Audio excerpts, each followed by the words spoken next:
Are you having a hard time figuring out what to get Dad for Father's Day?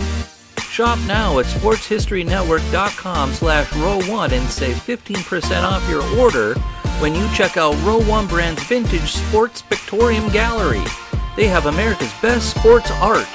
With over 7,200 historic sports prints, you're assured to find something unique for Dad this Father's Day. If he's an NFL buff, check out the 1963 vintage NFL helmet poster. Shop now at sportshistorynetwork.com/row1.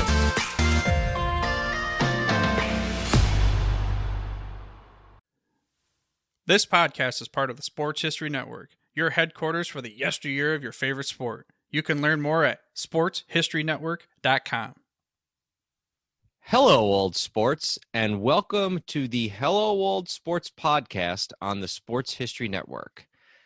Today, we begin our end-of-the-year series, In Memoriam, where we look back and commemorate the lives of some of the players, coaches, and other figures who passed away in the year 2020. Andrew, how are you?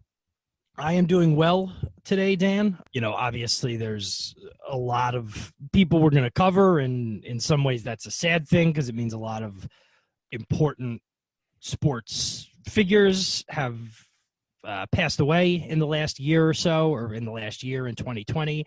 But it's also a good opportunity to talk about some people who we may otherwise not talk about except in passing. Obviously, some people would have come up naturally otherwise, but, you know, there's a few guys on the list just looking at that don't know how often they or how frequently they would have come up. And while it's sad, somebody's death is sometimes a good way to make sure you take time to reflect on their contributions, in this case to their specific sports or the sports world in general. Absolutely, and we want to assess their careers in the various sports, both in the positive and the negative, and not necessarily sort of judgments of them as human beings, but if there were negative or critical aspects to their careers, if somebody was, you know, didn't come up big in a bad moment, and didn't come up big in a big moment, or made a bad coaching decision or something like that, that certainly is a part of that person's legacy. But we want to make clear that the main goal here is to commemorate and honor, and just as Andrew said, just sort of discuss all of these individuals who left us in the year 2020.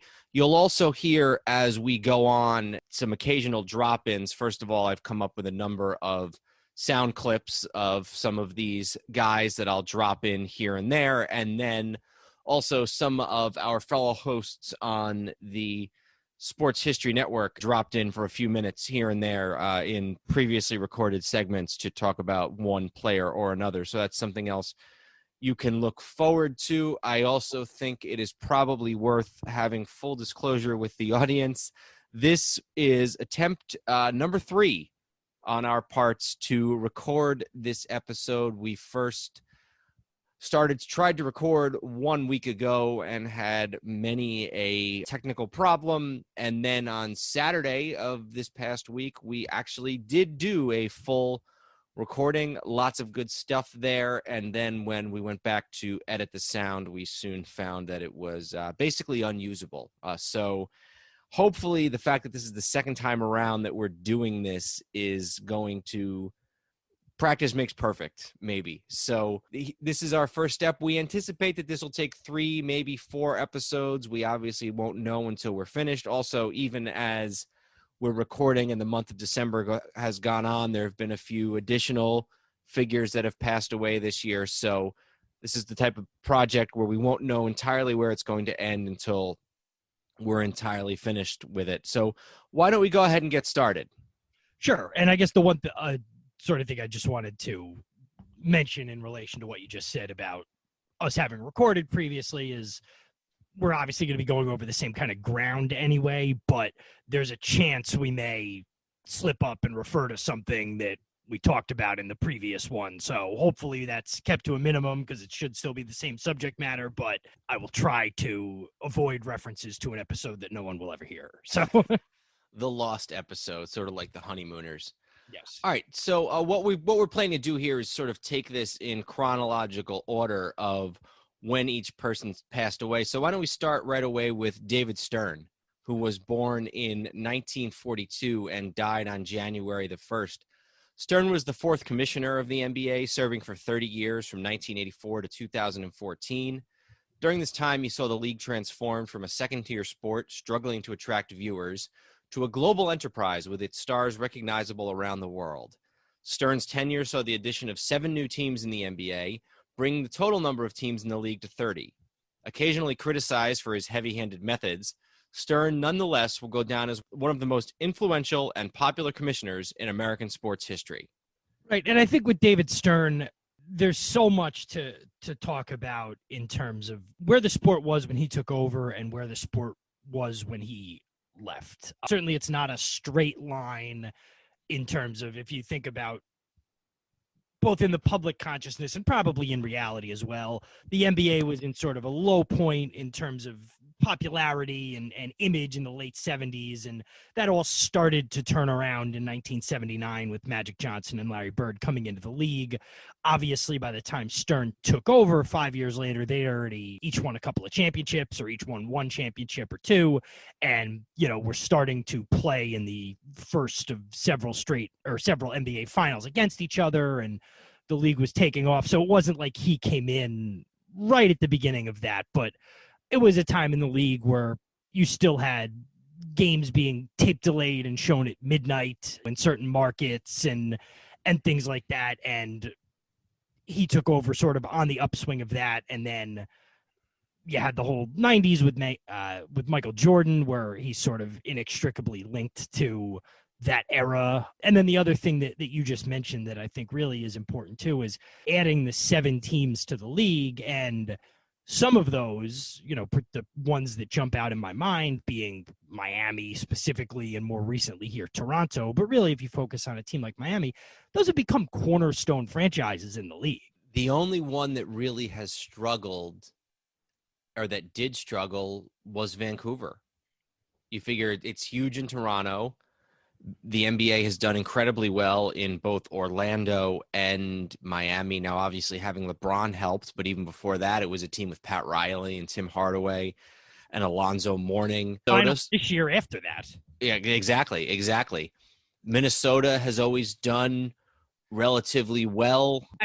Minnesota might not be a great. I mean, they had some nice years with Kevin Garnett, but since then, it's been mostly, but that doesn't mean it's a bad idea to put them there. I just don't know that they're on the level of some of those other teams. Probably not. And then Charlotte, now they moved eventually, but I think almost immediately after leaving Charlotte, everybody sort of acknowledged that it was a mistake, and now there's another team back in Charlotte. Stern was big on pushing for new arenas, pushing for better and more lucrative cable and broadcast TV deals. Without his support, you would never have seen the 1992 Olympics featuring NBA players with the Dream Team, which is something that a lot of people attribute the explosion in international popularity of the NBA. They attribute it to that incident. So he had that vision in so many different ways, and he was able to sort of straddle the line between being a business entrepreneur and growing the league's business, but also you always knew that he was somebody who just really loved the product itself as well. He just was a guy who liked basketball. Yeah, and I think overall labor relations pretty good. I mean, you had the lockout in 99, which was a big deal, and you ended up with a shortened season. But to the best of my knowledge, that's been the only work stoppage, at least in season, that was he still there for the one in 2014 or? It was 12, and yeah, he was there for that too. Okay. But, no season enders, no whole seasons being missed. I mentioned the Dream Team and the international expansion, which I think is huge when you listen to, if you look at any NBA roster these days, there's at least a handful of guys from different countries, and it's not all the same country. You'll see guys from Argentina, you'll see guys from China, African countries like Cameroon. It's all over the place. And then one additional thing I did want to mention, which, when we were talking about new teams, there's one that this wasn't a new team, and it was certainly very unpopular at the time. But from his standpoint, it was a risk that did work, which was letting the Sonics move to Oklahoma City, which if you're a basketball purist or you really think there should be a team in Seattle and it should be the Supersonics, and hopefully that'll happen again someday. But Oklahoma City was not considered a professional sports market, and they were going off of half a season when the Hornets were there in the aftermath of Hurricane Katrina, and they moved the franchise there, and it's been a very good and popular and profitable franchise since then. So they went out on a limb on that one, and it worked. Again, people in Seattle aren't necessarily going to be happy about it, but it did work. Before we move on, I think there's probably two things that you might consider knocks on Stern, one of which I think you can attribute directly to him and one of which you can't. The one that I think you can attribute to him was that he could be a little bit, as I said in the introduction, he could be a little bit heavy-handed at times. The biggest criticism I know was when the league was, I don't know whether this was after the Donald Sterling thing when the league was sort of overseeing the Clippers or sort of if it was before. Oh, no, I'm sorry. Well, this was, never mind. Sterling thing wouldn't have been him, yeah. No, and I'm mixing up two different things. I'm sorry. This wasn't the Sterling thing. The Sterling thing's not what I'm talking about. I was talking about Chris Paul. But Chris Paul didn't get traded from the Clippers. He got traded to the Lakers from another team, and then they vetoed it, and he ended up with the Clippers. So the Clippers don't really come into play in this story. When the attempt was made to trade Chris Paul to the Lakers and Stern basically stepped in and vetoed it for quote-unquote basketball reasons, that was basically him trying to prevent the Lakers from getting too dominant. And a lot of people, I think, rightly criticized him for that. The other thing that, again, this one I don't think is really his fault, but there was always sort of this low level of accusation that he was using the officials to influence the results of playoff games so that he would get the teams that he wanted in for TV and other monetary purposes. Now, it certainly was never, I don't even think the biggest accusers said, okay, you're doing this and you're instructing the refs, call it more on this team than on that team. But I think that there was always sort of this rumor that he would have certain refs assigned to certain games trying to engineer a certain outcome. Now, I don't know how true that was, but there was at least enough smoke there to make a lot of people entertain that accusation. And I guess you'd have to say that on that note, the fact that Tim Donaghy was allowed to operate without being detected for as long as he was certainly wasn't something David Stern was aware of, but you could make the argument, well, that happened on your watch. It's a knock on you that you weren't aware of it or didn't find out any sooner. So, I guess that would go there too.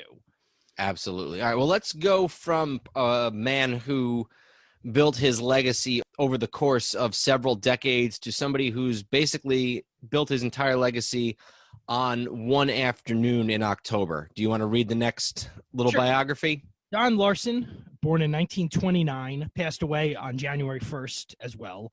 A journeyman right-handed pitcher with a career record of 81 and 91, Larsen began his career with the St. Louis Browns and accompanied the team when it moved to Baltimore in 1954.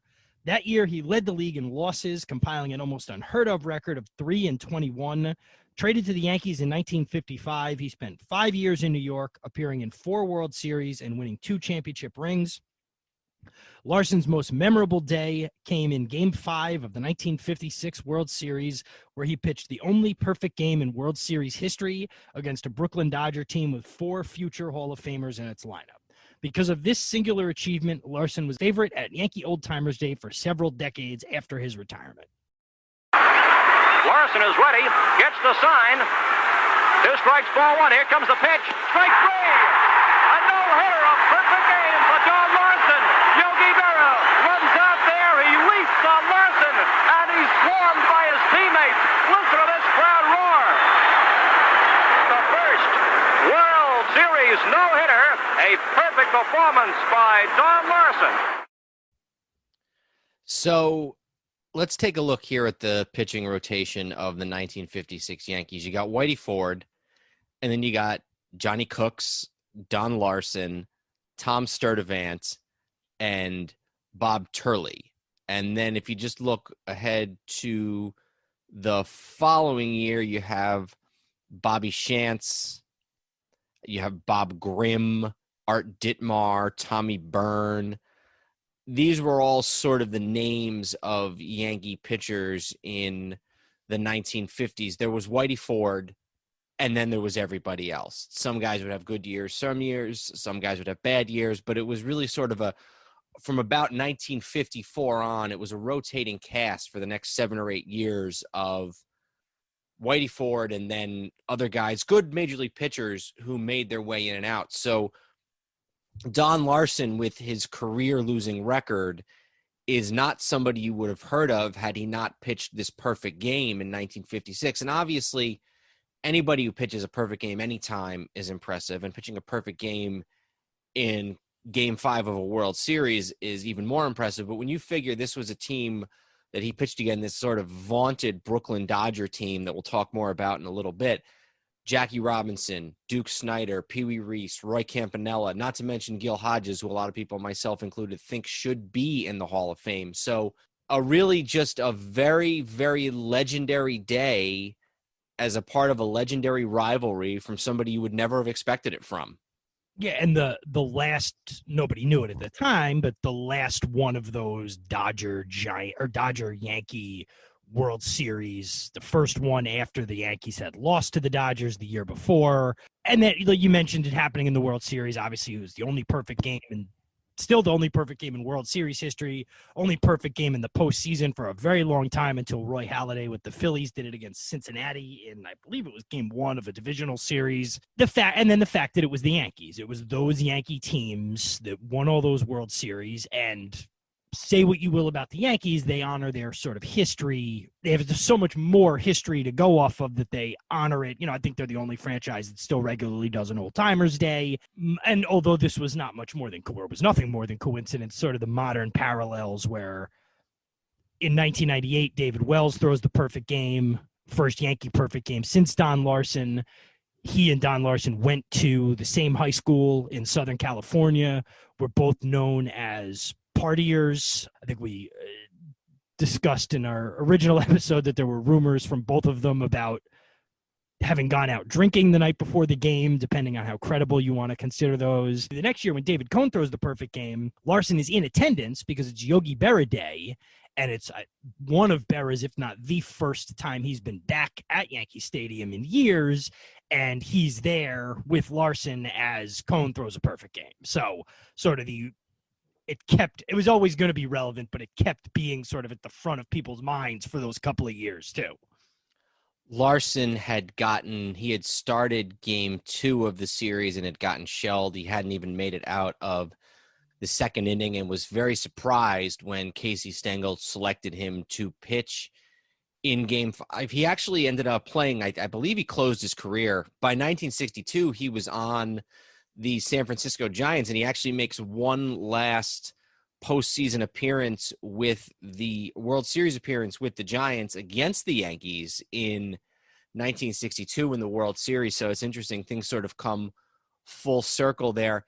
It's funny to think how that one day, you talk about Yankee history, had it not been for that day, he would not have been nearly as remembered, even close, as he was in this sort of Yankee lore.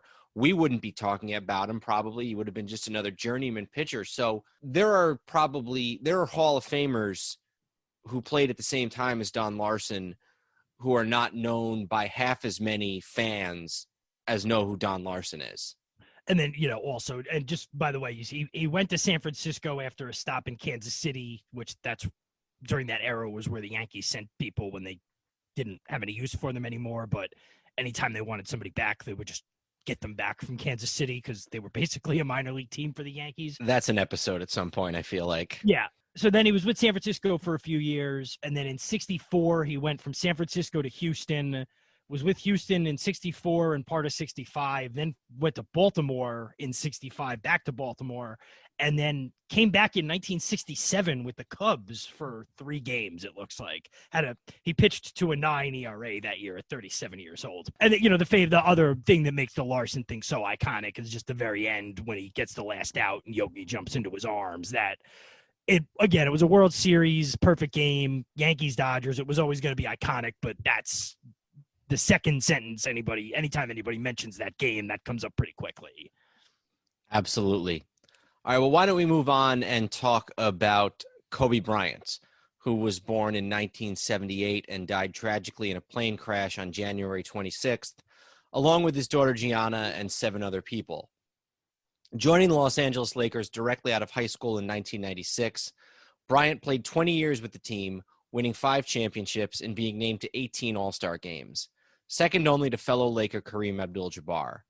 Criticized for his immaturity early in his career, Bryant nonetheless partnered with Shaquille O'Neal and coach Phil Jackson to lead the team to 3 championships in a row from 2000 to 2002. After O'Neal's departure, Bryant emerged as the undisputed team leader, winning 2 additional championships in 2009 and 2010. Bryant was named NBA Finals MVP in both years and was also the league MVP in 2008. While best known for his scoring, Kobe was a strong defensive player as well and was named to the NBA All-Defensive Team 12 times. Yeah, and this, is probably the biggest name on the list in terms of a death, and especially because of dying young and tragically. His family, or with his family, a member of his family. In any other year, this would still be fresh in a lot of people's minds, but obviously we had really 2 years this year. We had 3 months or 2.5 months between January and early March that was pre-coronavirus or pre the real pandemic aspect of coronavirus, and then everything after that. So this still, while it happened this year, in some ways feels like it happened a million years ago. But, Kobe Bryant he's almost a singular figure because he's very tough to compare. And I'm not talking specifically about his game. I just mean in the sort of perception of him and the career, he's very difficult to compare to almost anyone else. He's a sort of a celebrity coming right out of high school. I think he very famously, when he was in high school, went one of his proms, I'm assuming his senior prom, with the singer Brandy, who was huge at the time, grew up overseas in Italy, and then came back to go to high school in suburban Philadelphia, right to the Lakers. He's drafted by the Hornets, and they trade him to the Lakers.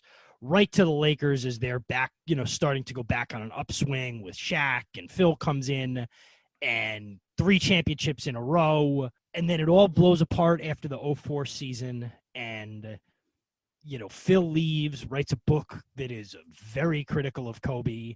About a year later, Phil decides he's going to come back. Him and Kobe are thick as thieves again. They go to the 3 straight finals at the end of the decade, win 2 of them.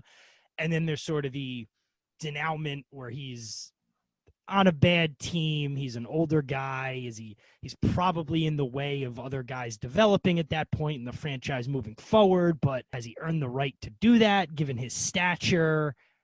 And then we'll obviously get into sort of the public perception of him, but he's a very tough guy to compare anyone to, really.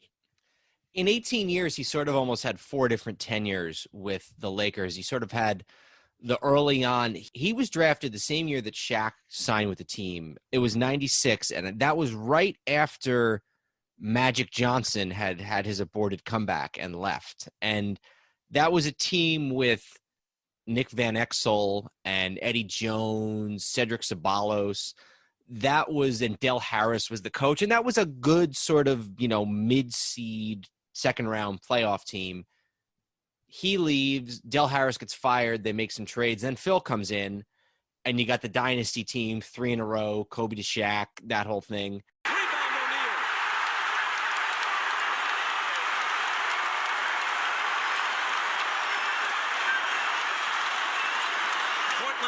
Timeouts left. The Lakers have 2. Bryant to Shaq.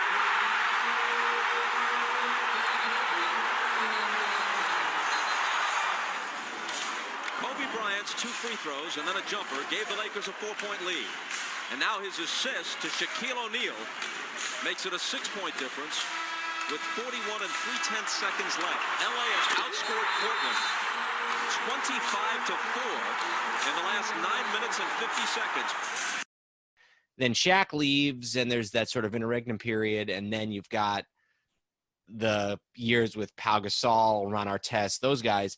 And then those guys all leave, and you forget Kobe hung around for another 4 or 5 years. And like you said, was just kind of there. And I don't know, I feel like Kobe Bryant in a lot of ways is sort of you can sort of interpret him however you want, because, and again, this is not even necessarily, or this isn't about what happened in his personal life, but if you want to see immaturity and selfishness, you can see a lot of that. I remember one playoff game one year where he'd been criticized for shooting too much, so he basically didn't shoot the whole first half as sort of a way to prove some sort of a point. But then again, he was a guy who, unlike, say, a good example, and I was thinking about this the other day, was Kyrie Irving. Kyrie Irving sort of hated being the second banana to LeBron. But when Kyrie Irving was traded to Boston and had the opportunity to lead the team on his own, he showed in a lot of ways that he necessarily wasn't up to the task.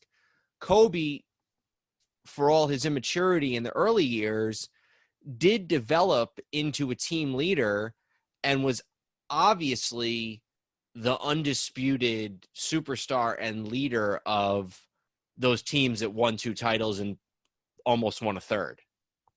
Yeah, and that was a team that was built around him. They went out and got Gasol to complement him. And I think, like you said, it's a very different thing than a guy who, for better or worse, we don't know. I mean, there was glimpses, but we didn't get to see a full run of Scottie Pippen as the lead dog of the Bulls. They got that year and a half when Jordan came back. And Pippen acquitted himself well, but then Jordan was right back.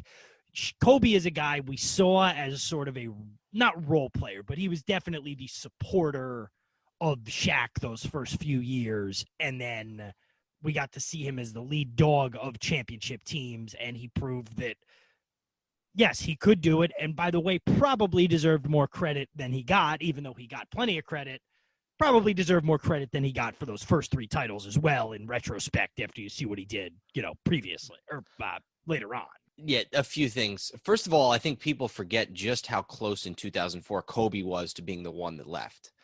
I have back when DVDs and DVD box sets were such a big thing. The NBA came out with a bunch of box sets about the Celtics, Knicks, Sixers, Lakers, and I'm staring at a few of them on my shelf here. And what it was it would be a little documentary, and then there'd be 5 or 6 games from the team's history. Really cool stuff.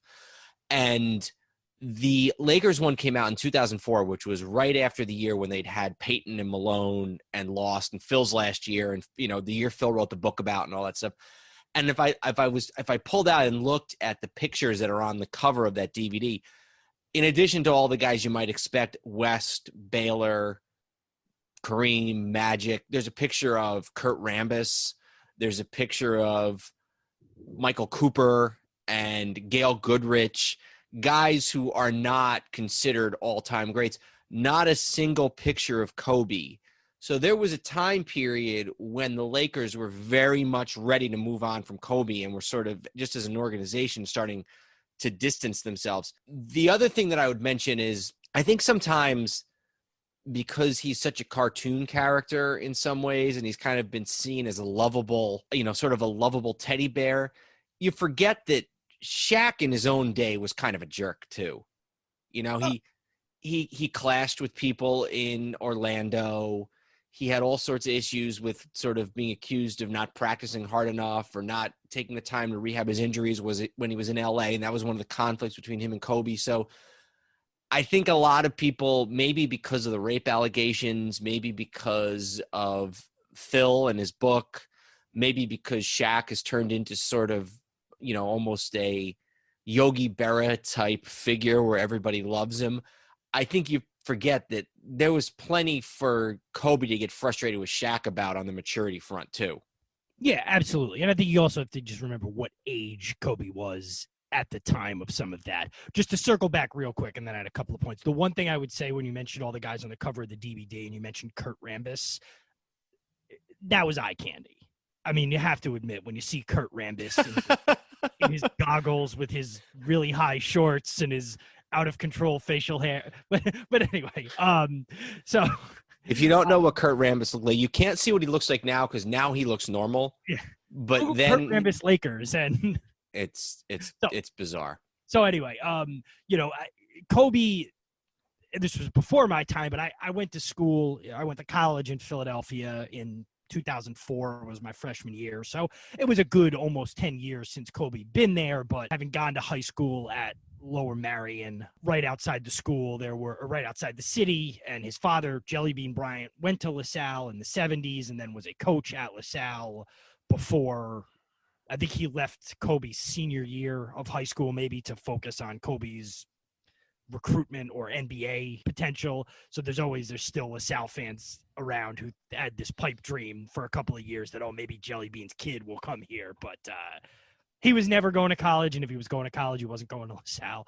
But I've seen a lot of, like, if you go to the Palestra, the famous arena in Philadelphia where Penn plays and where tons of college basketball in Philadelphia history, they have a little museum, and one of the things is all the high school players who played there, and one of them was when they won their, like, city area title, and so you see pictures of him in that building, and even though he never played in Philadelphia and didn't really seem to overly, he spent most of his early childhood overseas, didn't seem to have too much connection to Philadelphia. There were people in sort of the high school basketball circles who still remembered just how good he was and would tell stories about him. And then the other thing I wanted to mention with him was just, he was a very important person in that 2008 Redeem team, the Olympic team where all the guys played again in the Beijing Olympics after the 2004 team won the bronze and lost a couple of times. And so in 2008, they were all playing, Kobe and LeBron, and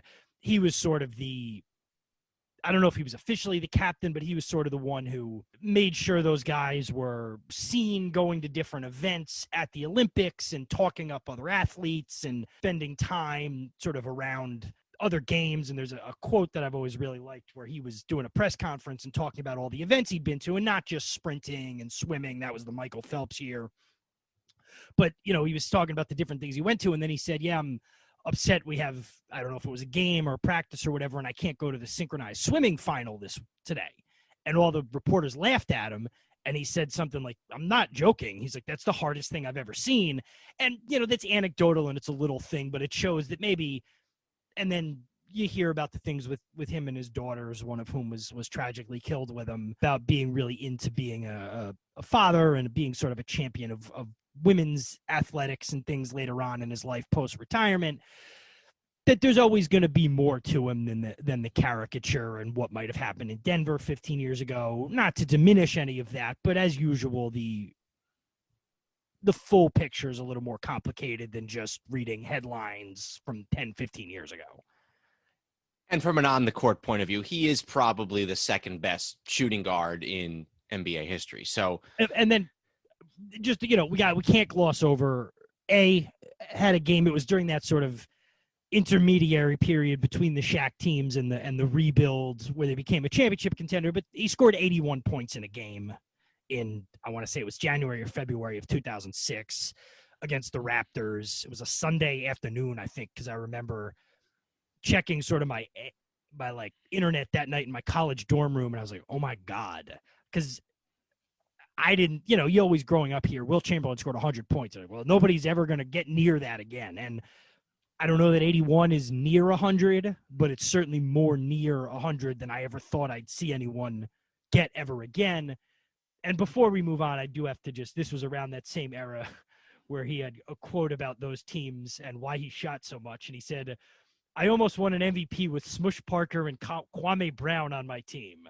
I was shooting 45 times a game. What was I supposed to do? Pass it to Chris Mim or Kwame Brown? Which, again, it's probably not something a good teammate should say, but it is objectively hilarious. So, absolutely. All right, let's talk a little bit more about Kobe Bryant. He was probably, if not the most prominent sports figure to pass away in 2020, he's almost certainly the biggest story of those who passed away in 2020, not only because of how young he was, but also because of the nature in which he died, and his daughter was on the plane with him, and everybody obviously knows the story. So I am pleased and honored to be joined by Oz, the host of the Truly the Goats podcast on the Sports History Network. Oz, thanks so much for joining us. Thanks for having me. So before we talk about Kobe, your podcast, and I don't mean to insult myself or any of the other colleagues on the network, but your podcast, Truly the Goats, is probably the most unique podcast on the Sports History Network, and one of the more unique ones that I've come across as far as sports history podcasts are concerned in general. And I actually was a guest on yours a few weeks back talking about the super fight with Rocky Marciano and Muhammad Ali. But before we get into Kobe, why don't you just tell us a little bit about your podcast, Truly the Goats? Thanks for the nice things you say about it. I'm glad you find it unique. I found podcasts such as those at the Sports History Network that talk about sports history. And I've found some other podcasts that talk about ancient history.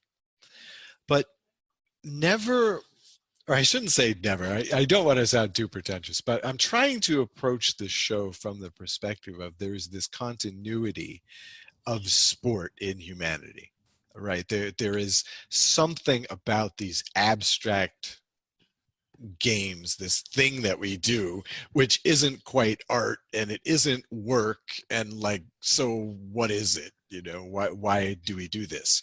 And yet it's this thread through history.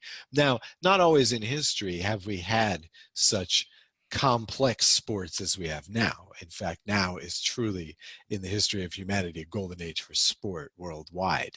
If you think of the variety and the access and the number of people actually participating in real organized complex sports. But, you know, these things have happened in the past. I mean, Rome was a great sporting culture. And I guess the whole show was triggered by it. I believe that this is in the introductory episode that I cut for this show. The whole thing was triggered by the way we throw around greatest of all time. In fact, it's gotten so ubiquitous that we now have to use the acronym. We now say GOAT because we say it so often. It's every time there's a Super Bowl or a rookie sensation in any sport, or, you know, a new team wins 2 or 3 championships in a row. There's this rush, greatest of all time, greatest game of all time, you know, greatest left tackle, greatest left-handed relief pitcher of all time. You know, and then you know, only I think this is funny, but I used to hear that and I would think to myself, oh yeah, but you know, in Rome they had some great like knuckleballers, right? It's like, let's have some perspective. I mean, folks have been playing, you know, sumo in Japan for at least 500 years in organized fashion, maybe 2,000, you know, beyond that. Cricket is at least 500 years old. Let's have some perspective when we throw around all time, right? And so I thought, hey, let's look at some really all-time great athletes. Let's look at like the greatest athletes in the last 3,000, 4,000 years. Now we're talking, you know. That appeals to the sports history geek in me. And it's really cool. What are some of the topics you've covered so far? Oh, wow. Okay, well, let's see. I can probably even do this in order. Start off with really a sensation, a guy that was really an inspiration for me since I was a kid, and of course doing this show. Jim Thorpe is the first one. Now, of course, he was an Olympic athlete who won the pentathlon and the decathlon in the same year. Okay, was a professional baseball player, was a professional football player, and was one of the great college football players who played under, you know, of course, Pop Warner, who now has, you know, an entire league or an entire level of football named after him, like Babe Ruth, to give you some idea of how big he was. And yet, Thorpe is hardly a household name. I mean, just recently, in fact, after I did the podcast, the NFL did their NFL 100, which is like the most important 100 players in NFL history, right? Or the best or the great. He's not in there. Yep. Now, I know why he's not in there. The reason why he's not in there is because they don't have video. Okay, they don't have, all they have is like some still shots. Maybe they have like 20 seconds of black and white stuff, silent stuff. Okay, I understand, but still, because of this, we forget. And that's really what, again, that's one of the themes that sort of precipitate. So let's see. We did Gladiators, did Angelo Mosca, the greatest heel of all time, a Hall of Fame Canadian football and professional wrestler. Let's see. Babe Didrikson Zaharias, probably the greatest female athlete of all time. I really can't think of who might be second. Again, a multi-sport athlete like Thorpe. Talk some Michael Jordan. We will be talking some more Michael Jordan at some point because, of course, I will be covering the Dream Team, which is probably, I don't think it's without question the greatest team ever assembled, at least, of the past 150 years, let's say. So you're all over the place, which I think is great. Yes, of course. Yes, that's the point. History of sport. You go back, but then you also will talk about, something much more relatively modern, like Michael Jordan. So really, I've listened to a few episodes. I think it's great. Really enjoyed it and really enjoyed being on the network with you. Let's talk a little bit about Kobe. Now, you are a Laker fan. How long have you been a Laker fan for? Well, I've been since I was a kid.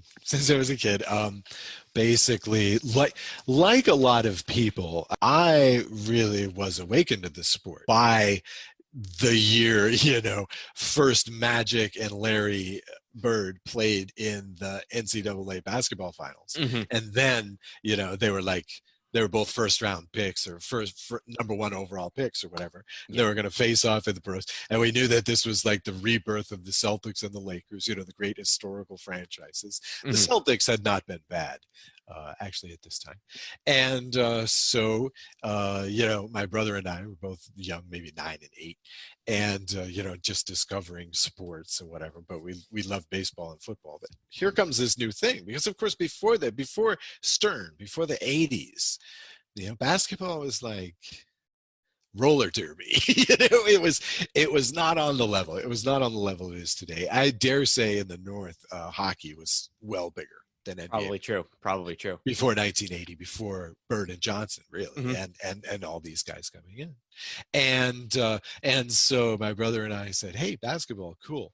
And my brother decided, well, I like Larry Bird. So like, okay, I'll go with Magic. Mm-hmm. And so since then, I've been a Lakers fan, and he's been a Celtics fan. So, and you've both had some good years and some down years, I would say, over the last 40. Mm-hmm. So you go through the Showtime era, the Kareem, Magic, worthy years, and then you have a couple down years, and Kareem retires, and Pat Riley leaves, and obviously Magic. First he tests positive for HIV, then he comes back, and then he retires again, and he comes back again, then he retires, and he coached the team for a few games in between there. So lots going on with Magic. And then in 96 is when both Shaq and Kobe come to the Lakers. As a Laker fan, what were your sort of initial thoughts of having both those guys come to the team around that time period? Okay, well, Shaq was an established quantity, mm-hmm. right? So, he was the biggest man, in the game, literally and figuratively. Not quite, because Hakeem had made him look really bad in the finals that one year. Yeah, 95. Absolutely. Absolutely. Yeah. 4-0 sweep. Yeah, later he said his dad sat him down and told him, you gave that man too much respect. And that was exactly what it was. He was deferring to Hakeem at every turn, but off the subject. But the thing is, again, this is like the 90s. This is the mid-90s. This is even before the big internet boom. So, Kobe was like, we saw the press conference.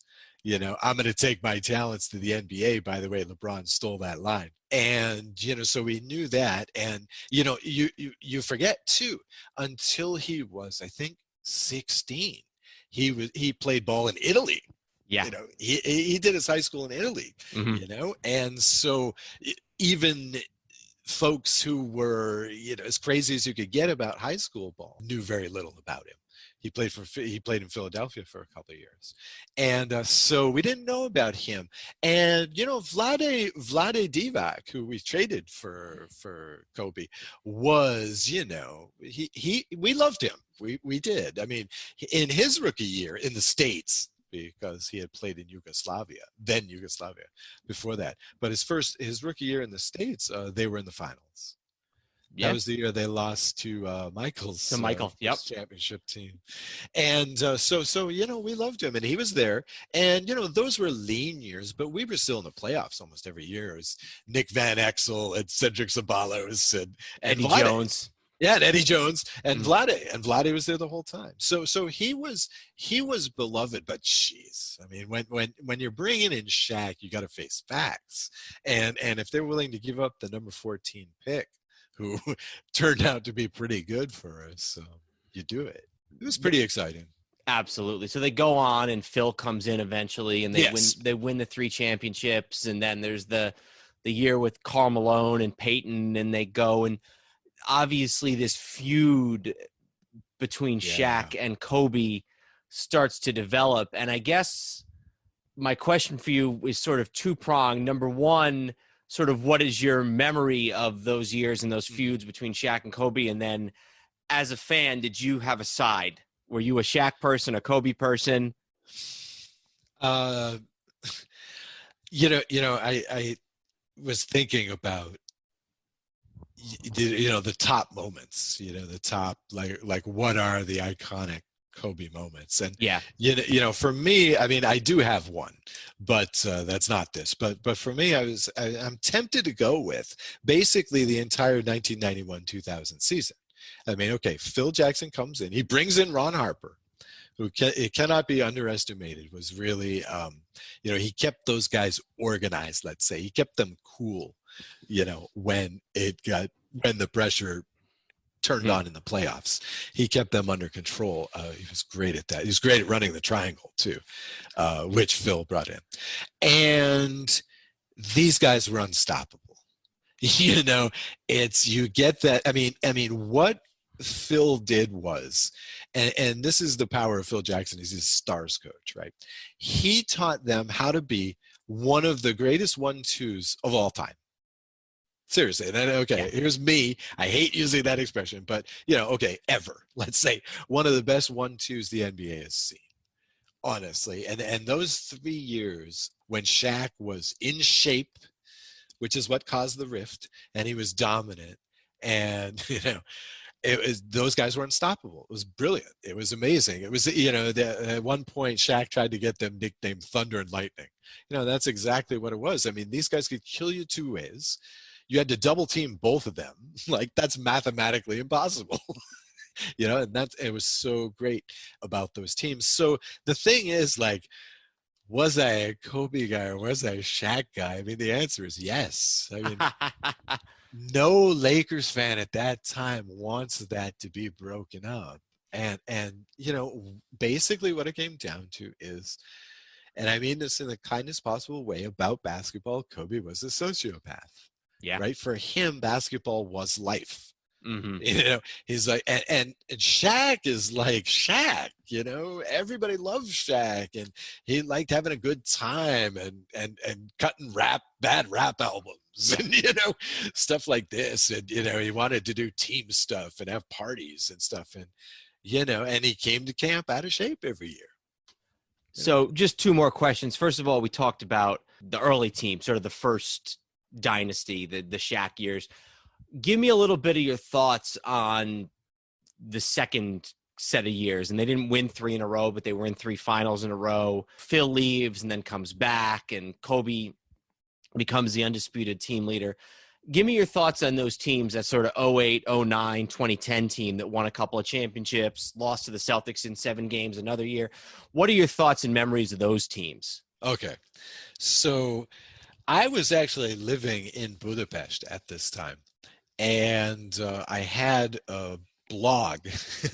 I guess I don't know if they still call those things that these days, but I had a blog, and it was actually part of the ESPN network at that time. So I was really into European basketball. Well, Pau Gasol coming over there was like doubly awesome for a Lakers fan in Europe, because I knew about FC Barcelona and him coming up in Spain, as well as, all the stuff he had been doing in Memphis. And so for me, that was a bonus. And as soon as that happened, you knew, well, it was team of destiny time. It was inevitable. It became more inevitable. We had only had one really off year in there when Rudy Topjanovic came in and coached for a season. And I think Kobe went for like 35 something that year. Yeah. I think that was his highest, because, it was just like, well, we have no system, much less the triangle. So Kobe's going to get the ball all the time. But yeah, that second run was fantastic. I mean, the fact that we faced the Celtics in the finals a couple of times was great. Twice, It was sad that we didn't do it in 2009. That would have been amazing. Mm-hmm. But for me, this was really stage 2, I guess, because Kobe really only had 2 stages in his career, right? He had been a pro his whole life, basically, mm-hmm. his whole adult life. And so phase 2 really kicks in for me at the Olympics. For me, this was like it. Again, the whole Redeem team. Yeah. Because, again, like, okay, I'm a crazy man, but I'm going to make a confession right here. My favorite form of basketball is international basketball. Really, that's my favorite. More than college, more than pro, anything else. I love the Olympics. I love the World Cup. I love the Euro Cup, all that stuff. Okay, so, 2004. You got all these studs. You got LeBron, you got Wade, you got Allen Iverson is on that team. Tim Duncan's on that team. Okay, they lose 3 games, get the bronze. Okay, 2 years later, they're in now what they call the World Cup. It's the FIBA World Championship. They go in, LeBron, Bosh, Wade. This is when the collusion happened, basically. You got a couple others. Oh, Dwight Howard is on that team. A couple other studs on that team. Lose to Greece, don't win the tournament. What they're lacking in those games, what they're lacking in those teams is a killer instinct. What they were lacking is just that dagger, the dagger thrower. And then Kobe comes in 2008, and it was just bam, bam, bam, undefeated, never a question in that final game. He completely takes over the team in the fourth quarter when it starts to get close, with the best team the world could throw at them, Spain. They played some ball. They had a team of, it was half NBAers and half EuroLeague players. These are great players on this. This is a great team, But nope.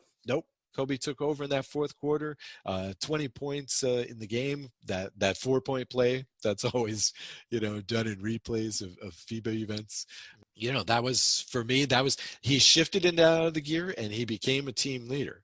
And bam, we give him Paul Gasol. Derek Fisher is coming into his own. He has his team. Absolutely. So, 2 more championships, an Olympic gold medal in 2008 on that Redeem team. So thanks so much for joining us in this. Before we go, did you have another moment you mentioned, or maybe just a closing thought? Just kind of sum up your feelings on Kobe Bryant and his career with the Lakers, his very long career with the Lakers. Yes. I would like to say one final thing, because I was thinking about how to, express Kobe's place in Laker history and NBA history and whatnot. And that's this. If you're a fan of a sports team, okay, there's one stat that I think is most important to you. I mean, championships, yeah, that's important, okay? But here's the stat. Games played in that uniform. And the thing is, Kobe is a good, almost 30% ahead of the next guy, who is, Kareem Abdul-Jabbar, who, it could be said, had a good, 1/3, 1/2 a career with Milwaukee. He even won a championship with Milwaukee. Yeah, Milwaukee true. Winning a championship, Okay, but Kobe is ahead of guys like, Jerry West, James Worthy, Magic, Michael Cooper. Elgin Baylor, yeah. Right, exactly. Lakers for life, guys who won multiple championships with the team. And really, I'm a Magic guy. You could always talk about the supremacy of Jabbar. You could talk about how dominant Shaq was for 2 or 3 years. Okay. But Kobe cannot be forgotten. In a lot of ways, he's like the ultimate Laker in just that respect. I think that sums it up perfectly. Os, thank you so much for joining us. Check out Truly the GOATs on the Sports History Network. A lot of interesting and eclectic material there. And if you check out his episode on the boxing episode and the super fight with Ali and Marciano, you'll be also privileged to hear me on a little bit of guest spot there with him. So a little bit of an added bonus here, but seriously, check him out. Oz, thank you so much for joining us, and we appreciate some Laker fan thoughts on Kobe. Well, thanks, and again, keep up the great work. Thank you so much. All right, why don't we move on to football player? All right, Chris Doleman, born 1961, died on January 28th. A member of the Pro Football Hall of Fame, Doleman played most of his career as a defensive end and linebacker with the Minnesota Vikings, leading the league with 21 sacks in 1989, the fourth highest single-season total in NFL history. Doleman retired with 150.5 sacks, the seventh highest total in league history. So it's important to note that stats did not become an official statistic till sometime in the early 80s, but Chris Doleman was sort of part of this first wave, came into the league in the mid-1980s, this first wave of the defensive end as a major weapon in the pass rush game. He was kind of a contemporary and in some ways a forerunner to guys like Reggie White. And he played on a Viking team that was in a very interesting time period from sort of the mid 80s to the early 90s, the team that was a frequent playoff presence, but never quite good enough to get over the hump, and oftentimes wouldn't even win a playoff game, but they would get into the playoffs. This was a team where it seemed like they almost had a different quarterback every year. First it was Wade Wilson, then it was Rich Gannon, and they had Jim McMahon for a year, and then Warren Moon. So Doleman, somebody who deserves to be a Hall of Famer, not somebody who's super well known, and certainly not somebody who's on that upper echelon of great NFL players, but a Hall of Famer and a deserving one.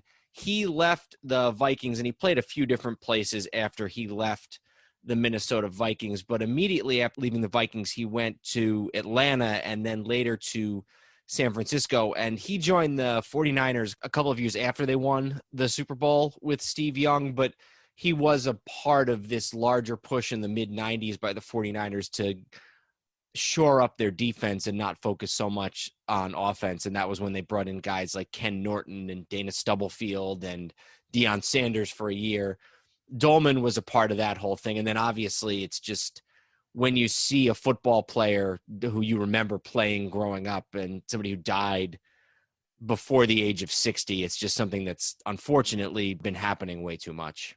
The three-time first-team All-Pro in 87, 89, and 92. And in that same time, 90 and 93, he was a second-team All-Pro. So 5 out of 7 years, first or second-team All-Pro. Defensive Player of the Year in 92. You mentioned that year in 89. First couple of years, he was a linebacker, and then he moved to defensive end. He was a 4-3 defensive end at a time. There was plenty of 3-4s. Famously, the Giants ran a 3-4, and then, a lot of teams, including the Vikings, ran a 4-3. Obviously, he's known as a Hall of Famer, and like you mentioned, he was on some Viking teams that were good but not great, really. And you just kind of wonder, had he been on one of those teams that were more prominent in the 80s or early 90s, if he was on Dallas, if he was on San Francisco or the Giants or Washington or something like that, would he be more well-known and sort of more familiar? Would more people be familiar with him across the board? Or maybe even if he was on a terrible team, because it might be like, oh, all those years they were terrible, he was their lone bright spot instead of the best player on a pretty good but not spectacular team. Chris Doleman, great player, Hall of Famer, deserving of his position in the Hall of Fame, and somebody who died way too young. Why don't we move on? We'll stay on the gridiron and we'll talk about Willie Wood, who was born in 1936 and passed away on February 3rd. Wood played for the Green Bay Packers from 1960 to 1971 as a safety, winning 5 NFL titles and the first 2 Super Bowls. Wood went undrafted in the 1960 NFL draft, but wrote a letter to head coach Vince Lombardi, who agreed to give him a tryout. Wood was named an All-Pro 9 times and was elected to the Hall of Fame in 1989. He recorded the first interception in Super Bowl history, intercepting Len Dawson in the third quarter of Super Bowl I. As damaging as the McGee scores were, it was Willie Wood's third quarter interception that devastated the Chiefs. And it is intercepted with the left on. That's Willie Wood who picks it off. He may go. Neal's laying back waiting for that. After Wood brought the ball deep into Kansas City territory, the legendary Packer sweep took center stage. Kansas City 14. To Jim Taylor on a power sweep, cutting back at the 10. Taylor is in for the touchdown. There are a lot of Hall of Famers from the Lombardi Packer teams. I believe it's up to 12 at this point after Jerry Kramer was inducted a few years ago. And unfortunately, there are very few left alive, and 4 of them have passed away in the year 2020, Willie Wood being the first of 4 that we're going to talk about and the first of 3 on the defense. 5-time first-team All-Pro from 64 to 67, and then even 1969. So late in his career, after Lombardi was already gone, at 33 as a safety and becoming a first-team All-Pro was pretty impressive. That was actually a second-team All-Pro as late as 1970. So everything I just said, but a year later. It's an era too where you think of defensive backs and you tend to think of, defensive backs, that means stopping the passing game. But especially when you're talking about a safety, just how important a defensive back is to the running game. And when you think of that era with the Packers, and they're playing teams like Cleveland with Jim Brown, and it's very important that you have a safety out there who's able, as the last line of defense, to stop those great running backs that you can tick off from that era. And Wood certainly was capable of that, as evidenced by all of his All-Pro selections.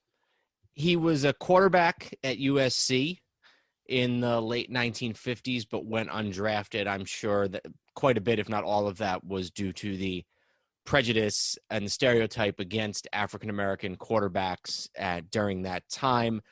But he ends up with the Packers, where he's mentored by another African-American Hall of Fame defensive back by the name of Emlen Tunnell. Emlen Tunnell had been a star defensive back with the Giants in the 50s on their championship team in 56. And when Vince Lombardi left the Giants to take the Packers job, he convinced Emlen Tunnell to, I guess, either come out of retirement or he convinced the Giants to trade him Emlen Tunnell. But that was sort of the one giant player that Lombardi brought with him to the Packers. And Tunnell plays a few years with the Packers and is a mentor to Willie Wood. Willie Wood, a team leader, never misses a game in 12 seasons. Ray Nitschke once said that he was more afraid of dirty looks from Willie Wood when he missed a tackle than he was of being chewed out on the sideline by Vince Lombardi. And then the other thing I think that's worth mentioning is that as you can imagine, the late 1950s in Green Bay, Wisconsin was not exactly a very diverse place and not exactly a very friendly place to African Americans. But Lombardi was a man who was very much without prejudice and worked to bring talented black players to the Packers. And that was especially evident on the defense, where there are, and I'm not going to count Tunnell here because he was only there for a couple years, but I'm thinking 1, 2, I believe 4 Hall of Fame defensive players black defensive players from those Green Bay Packers, 3 of whom unfortunately passed away this year. And Willie Wood, possibly the best of them. The other thing I think is interesting to note is that he was a very multi-talented player. He returned kickoffs and punts, and he actually even kicked extra points and field goals on rare occasions when that was necessary. So a great player, a very talented player, and surely a deserving Hall of Famer.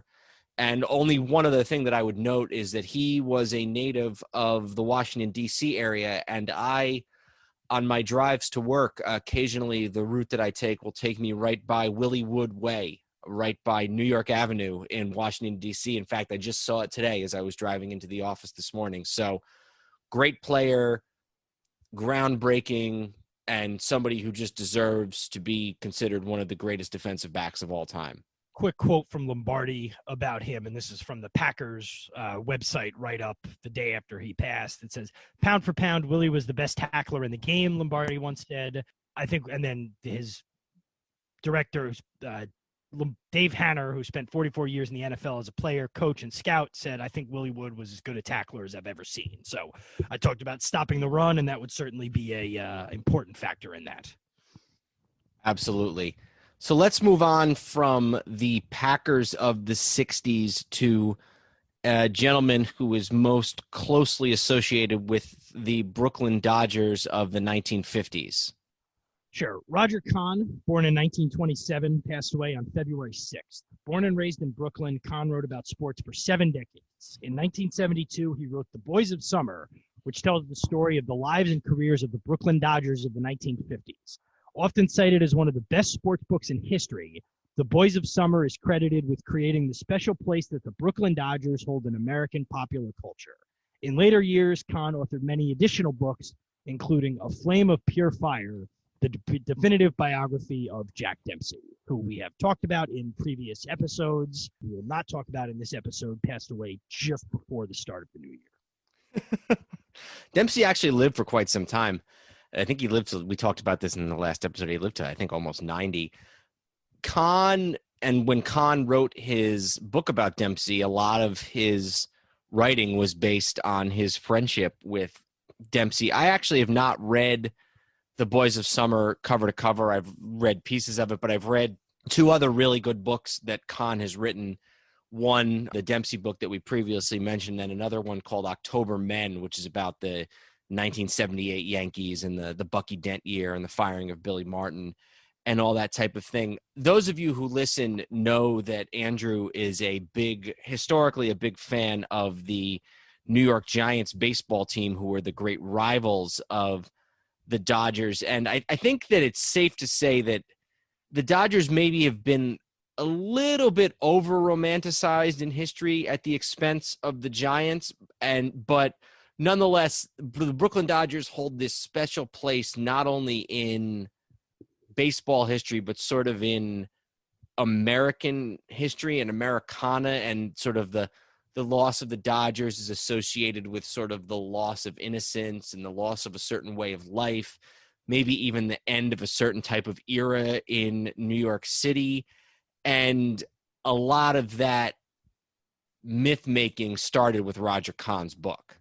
Yeah, and I don't necessarily blame the guy who wrote the definitive book. You know, he did this, and you said, it came out in 72?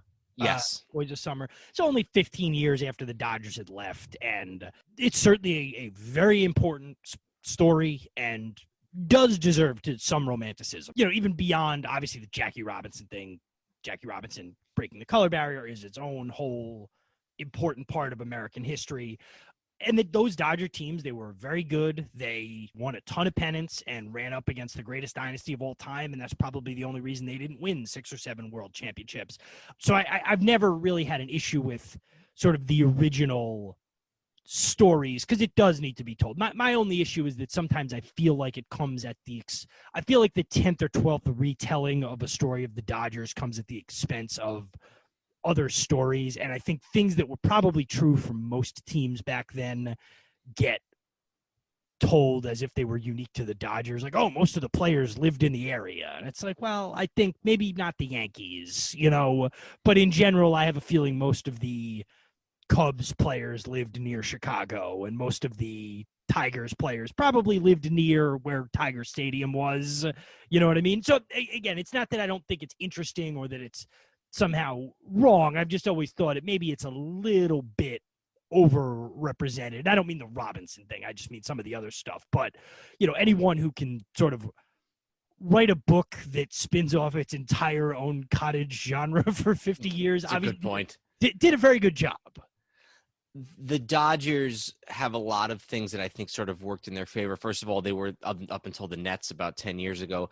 They're the only team in the 20th century really ever to call Brooklyn home, and Brooklyn has always sort of had its own identity, separate and apart from New York City. So I think that's part of it. I think the role that they played in integrating the game, not just with Robinson, but with Campanella, with Junior Gilliam, Don Newcomb, down the line, I think that plays a role. I also think that the fact that they were good right before they left, the Boston Braves and the St. Louis Browns and the Philadelphia Athletics, they stunk before they left. And even the Giants were not great before they left. They won a championship, but then the next couple of years, they were not very good. I think the fact that they were so good before they left also plays such a role. And then I want to read a passage from Boys of Summer to sort of take us away from Roger Kahn. But I think the other thing that's interesting about Roger Kahn is he comes from this generation of writers, most of whom, but not all of whom, were in New York. Guys like Jimmy Breslin, who sort of went back and forth between sports, hard news, culture, fiction. They sort of wrote about a little bit of everything. And so Kahn, in addition to his baseball books, he's written novels.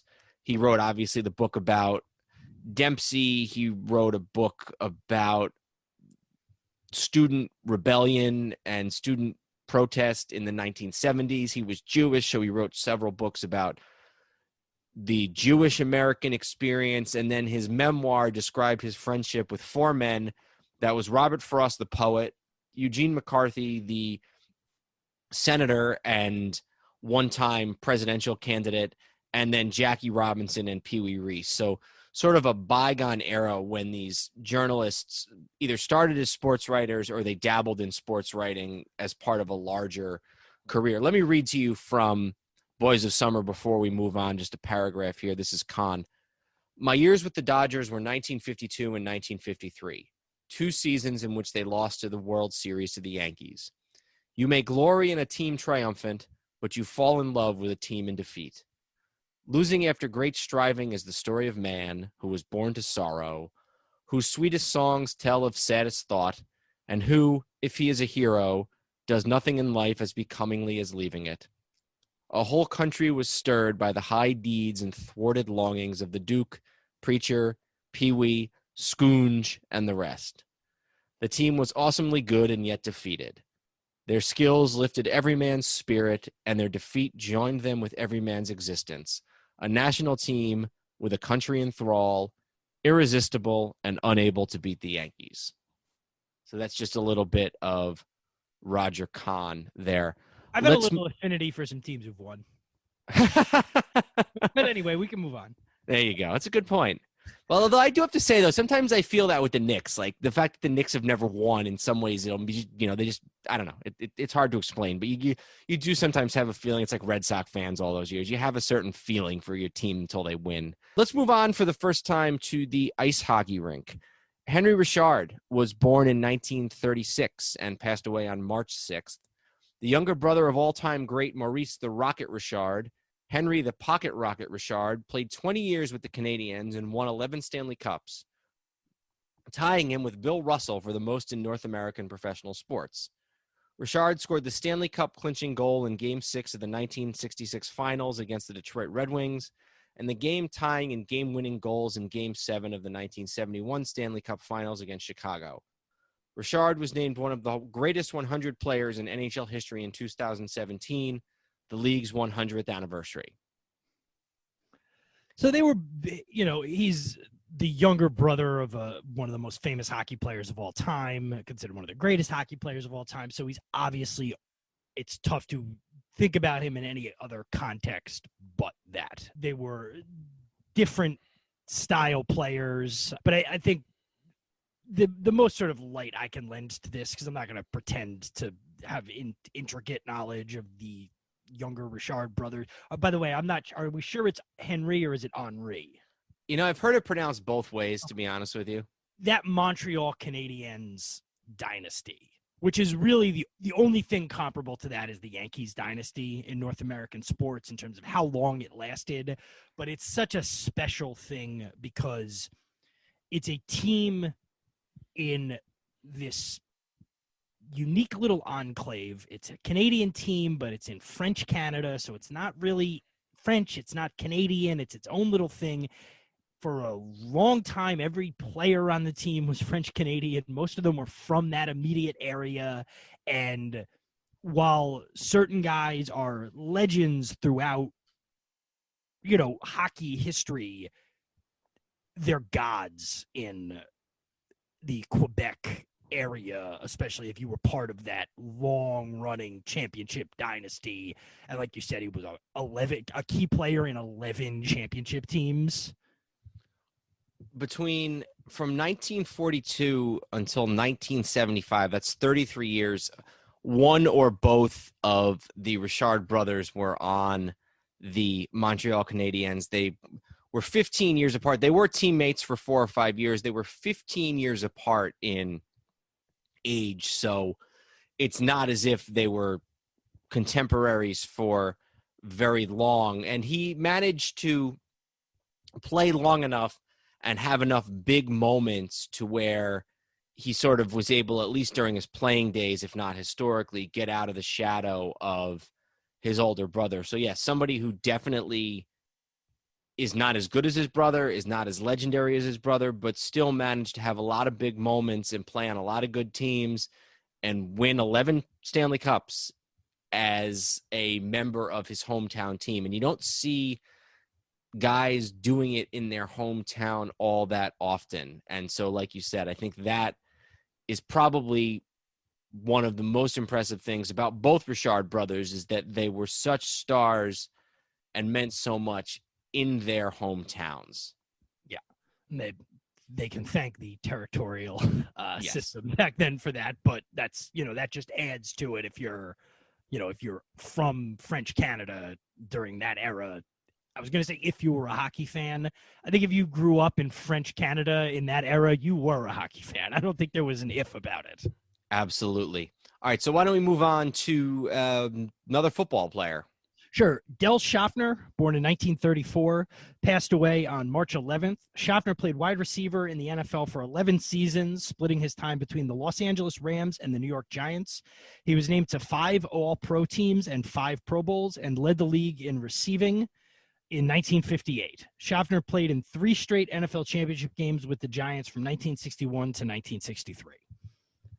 So the Giants of the 50s, they won in 56, and then they lost the NFL title game in 58 and 59, in 61, in 62, and 63. Early on, I think they were more of a running team with Frank Gifford, Alex Webster, Charlie Connerly was the quarterback. And the strength of that team was definitely the defense. They had Hall of Famers, Sam Huff. We talked about Emlyn Tunnell. They had Andy Robustelli. So the defense was sort of the linchpin of those Giant teams in at least the 1950s. By the early 60s, they had brought in Y.A. Tittle from San Francisco to be the quarterback, and Tittle, who would eventually himself go into the Hall of Fame, he was the thrower. He was a guy with a strong arm who could throw the ball downfield. And one of the first things he did was to recommend that they bring Del Shofner in from the Rams. Shofner had been an all-pro with the Rams. And so the early 60s, probably until the days of Odell Beckham, are probably considered the greatest passing attack in the history of the Giants. You could certainly, from a career standpoint, you could talk about Amani Toomer and Plexico Burress, although he wasn't there for he was only there about 4 years, was a superstar receiver they brought in and performed as such. But Del Shofner, certainly for a very, very long time, was the best wide receiver in Giants history. Maybe he could still have the claim, although personally I'd go with Toomer. But, you think about the Giants just historically, and then in that late 50s, early 60s, you're thinking black and white, Yankee Stadium. You'd imagine they ran an offense where they ran the ball 60 times a game. And then you look at Shofner's numbers in, just 61 to 63 specifically, not to discount his years with the Rams, but to just talk about his first 3 years with the Giants. 68 receptions for 1,125 yards and 11 touchdowns, 53 receptions for 1,133 yards and 12 touchdowns, and then 64 receptions for 1,181 yards and 9 touchdowns. So the touchdown numbers are eye-popping. And then the catch numbers, and these are in seasons of 14 games, and in one season he only played 13. So, like, these are phenomenal numbers, going over 1,000 yards, especially then with over 10 touchdowns on average those 3 years. Two things to note about him. First of all, he was a chain smoker, which you had more guys who were smokers in those days, but to be a wide receiver, that's such a position that's so heavily dependent on cardiovascular strength. To have a guy be a chain smoker is very unique. And then he's only one of only 3 wide receivers who has been a 5-time first-team All-Pro selection, and the other 2 are Jerry Rice and Terrell Owens. So Del Shofner is somebody who's definitely in good company in the pantheon of wide receivers. There's a clip on the History of the Giants DVD that I have, and it's a clip of a guy at like a banquet talking, probably in the 80s, late 70s, 80s, somewhere in there. And he's saying, you know, people back then used to talk about the Giants as having a great defensive team, but I remember, you know, they were also had a very, very strong offensive team. After all, I lived in New York at the time, and I remember Y.A. Tittle throwing passes to Del Shofner.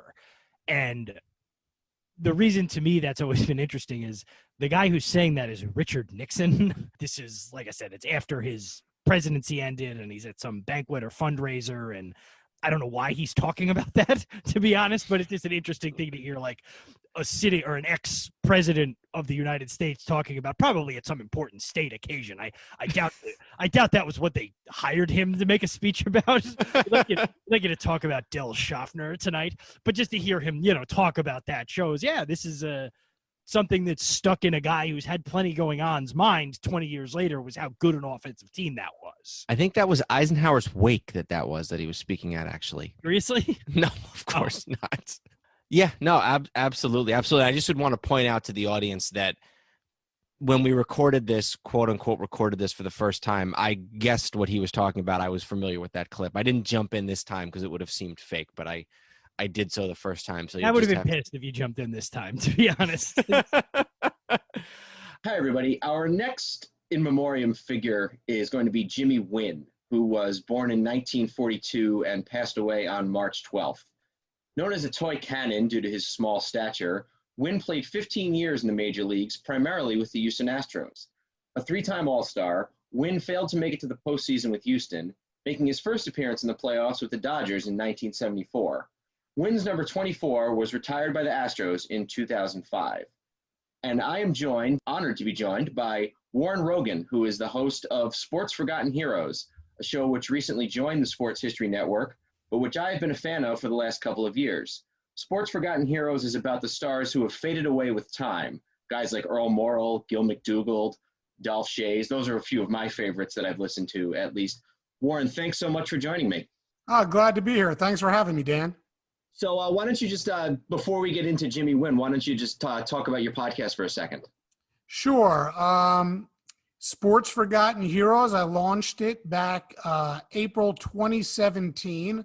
I release a new episode every other Tuesday, finishing up my, 4th year, or going into my 4th year. It's been a journey. I've been able to speak to a lot of great writers and researchers, authors. Every once in a while, I get a pretty cool athlete on themselves.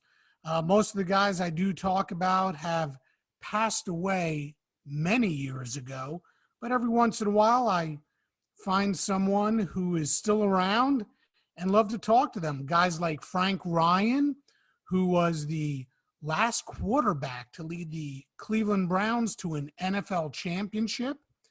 I just recently spoke with Vic Hadfield, who was a captain of the New York Rangers. I've had Dennis Maruk on. I had Red Kelly on, a great hockey player for the Red Wings and the Maple Leafs just before he passed. And, you know, it's a lot of fun. Skip Lockwood, who was a pitcher for the New York Mets. Denny McClain, the last pitcher to win 30 games in a baseball season. So every once in a while I get a get an athlete on, but for the most part, I talk about guys from yesteryear whom time has forgotten. Someone once told me, if I'm interested in the topic, then there's somebody else interested in the topic. Go for it, do the podcast. And it's been pretty good so far. Absolutely. And I think you kind of, along with a few other podcasts that I've listened to, sort of the long form sports history podcasts that have come out through the last few years, was sort of what renewed my interest and Andrew's interest as well in trying to do something like this. And we just got started, as you all know, we just got started back in October. But like I said, it really is an honor to have you on the show. Let's talk a little bit about Jimmy Wynn. And as those of you who've been listening to this episode know, Andrew and I have been going through a bunch of folks, and as we hit March, we've already done David Stern, Don Larsen, Kobe Bryant. Jimmy Wynn was actually somebody who was not on my list. And when I looked at his stats, I was a little bit embarrassed to say that. A guy who hit 37 home runs one year, 33 home runs another year, as for a very small in stature. So Warren, you did an episode on Jimmy Wynn earlier this year. Why don't you tell us a little bit about what you learned about him? He was a terrific ball player. He was known as a toy cannon. He could hit the ball a long way. Had he not played in the Houston Astrodome, my gosh, he would have hit a lot more home runs. He was just this compact, muscular dude who was a terrific ball player. Interestingly enough, he grew up in the Cincinnati area, and he dreamed of playing for the Cincinnati Reds. He was drafted, signed by the Reds, but never got to play with them. And he was taken by what was then known as the Houston Colt 45s. When the Astros first came into baseball, they were known as the Colt 45s. So he was taken in the expansion draft by the Colt 45s. And a year later, he made his debut with the team. He hit .244 with 4 home runs and 27 ribbies in 70 games. But he made a pretty good impression on the team, and he found his way back to the Astros in '64 and really made an impression on the team and stuck with them. And in his first full year, which was 1965, he had 22 homers and 73 ribbies, and from there, he became a fixture in that lineup. I mean, this lineup of the Astros was built around him. He was a pretty powerful hitter. But he played on some teams that were, I think, to put it mildly, not very good. Yeah, no, they weren't good. In fact, in 1967, you referenced this, he hit 37 home runs. As a team, the Astros hit just 93. So Wynn hit 37 of those 93 home runs. I mean, they did not have good lineups. And really, when they finally started to get better and start to put a team together, he had some falling out with the managers of the teams at that time, and they jettisoned him. They traded him to the Dodgers. So here's a guy who was the lineup. He was the whole lineup for the Astros. He was all the power they had, and they sent him packing to the Dodgers. He'd never been in the playoffs, never been in the series, and his first year with the Dodgers was 74, and they made the series, and they played the Oakland A's. And that year, Jimmy hit 32 home runs and had a career best 108 RBIs for the Dodgers, and he was an all-star. And he only lasted one more year with the Dodgers. He started to fade away. He was 33 his second year with the Dodgers, and he ended up playing a little bit with the Braves, a little bit with the Yankees, a little bit with the Brewers. But the guy had a great career, Dan. I mean, he hit 291 home runs. His overall batting average was .250. He'd strike out a lot. He was a feast or famine hitter, but he also knocked in 964. He was a decent outfielder. He was a good ball player. And it's funny, too, I see parallels with sort of another diminutive Houston Astro in Altuve and Jose Altuve in the modern era. I would imagine that you probably heard a lot more talk about Jimmy Wynn over the last few years when the Astros developed yet another small power hitter on their team.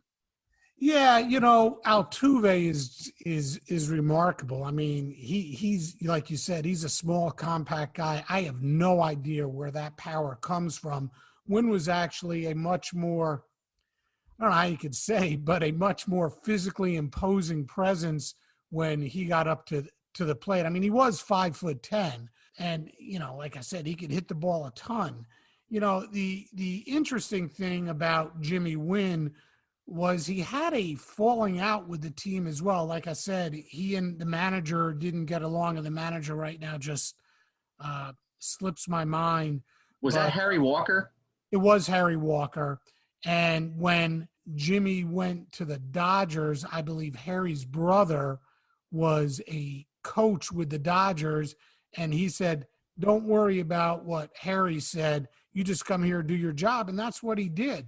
But he had this falling out with the Astros, and it took quite some time, but they patched things up. And Jimmy would show up and do some coaching for the Astros and ultimately had his number retired. Yeah, 20 years or so after he left the team, which I thought was kind of strange. No, actually, I'm sorry, 30 years, 2005 to the mid-'70s. That's 30 years. You don't often see, it happens sometimes, but you don't often see that long between a retiring of a player or leaving the team and then a retiring of a number. Absolutely. And you brought up another good parallel in Altuve, because that's another thing that I'm not sure a lot of people realize about Jimmy Wynn. The guy was fast. I mean, yeah. He once, his first full year, like I said, was 65. He stole 43 bases. For his career, he had 225 stolen bases. He ended up, I think it was with an ankle injury, and that hurt his ability to steal. But, geez, I'm looking at his stats right now. 43, 13, 16, 11, 23, 24. I mean, the guy could steal bases.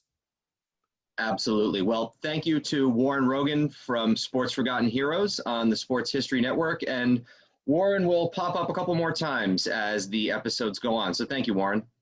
You got it. Anytime, Dan. All right. Why don't we move on to a very unique figure, and let's talk a little bit about Curly Neal, who was born in 1942 and passed away on March 26th. Neal played college basketball at Johnson C. Smith University in Charlotte, North Carolina, averaging 23.1 points a game for his collegiate career. Undrafted by the NBA, Neal instead joined the Harlem Globetrotters, playing with the team from 1963 until 1985, and staying with the club as an ambassador after his playing days were over. Neal became known for his dribbling skills, a key part of the Globetrotters routine, and was just the fifth Globetrotter to have his number retired by the team.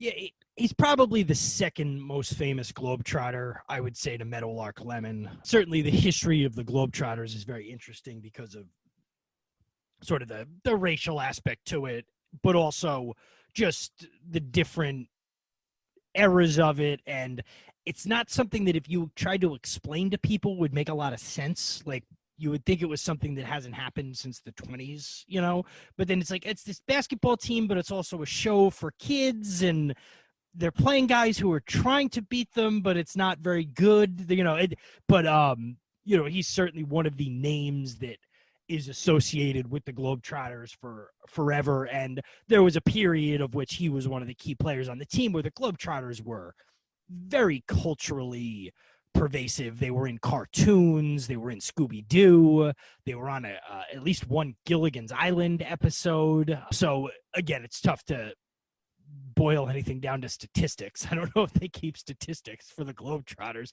They probably do, at least these days, but one of sort of the most iconic faces in this very unique cultural institution.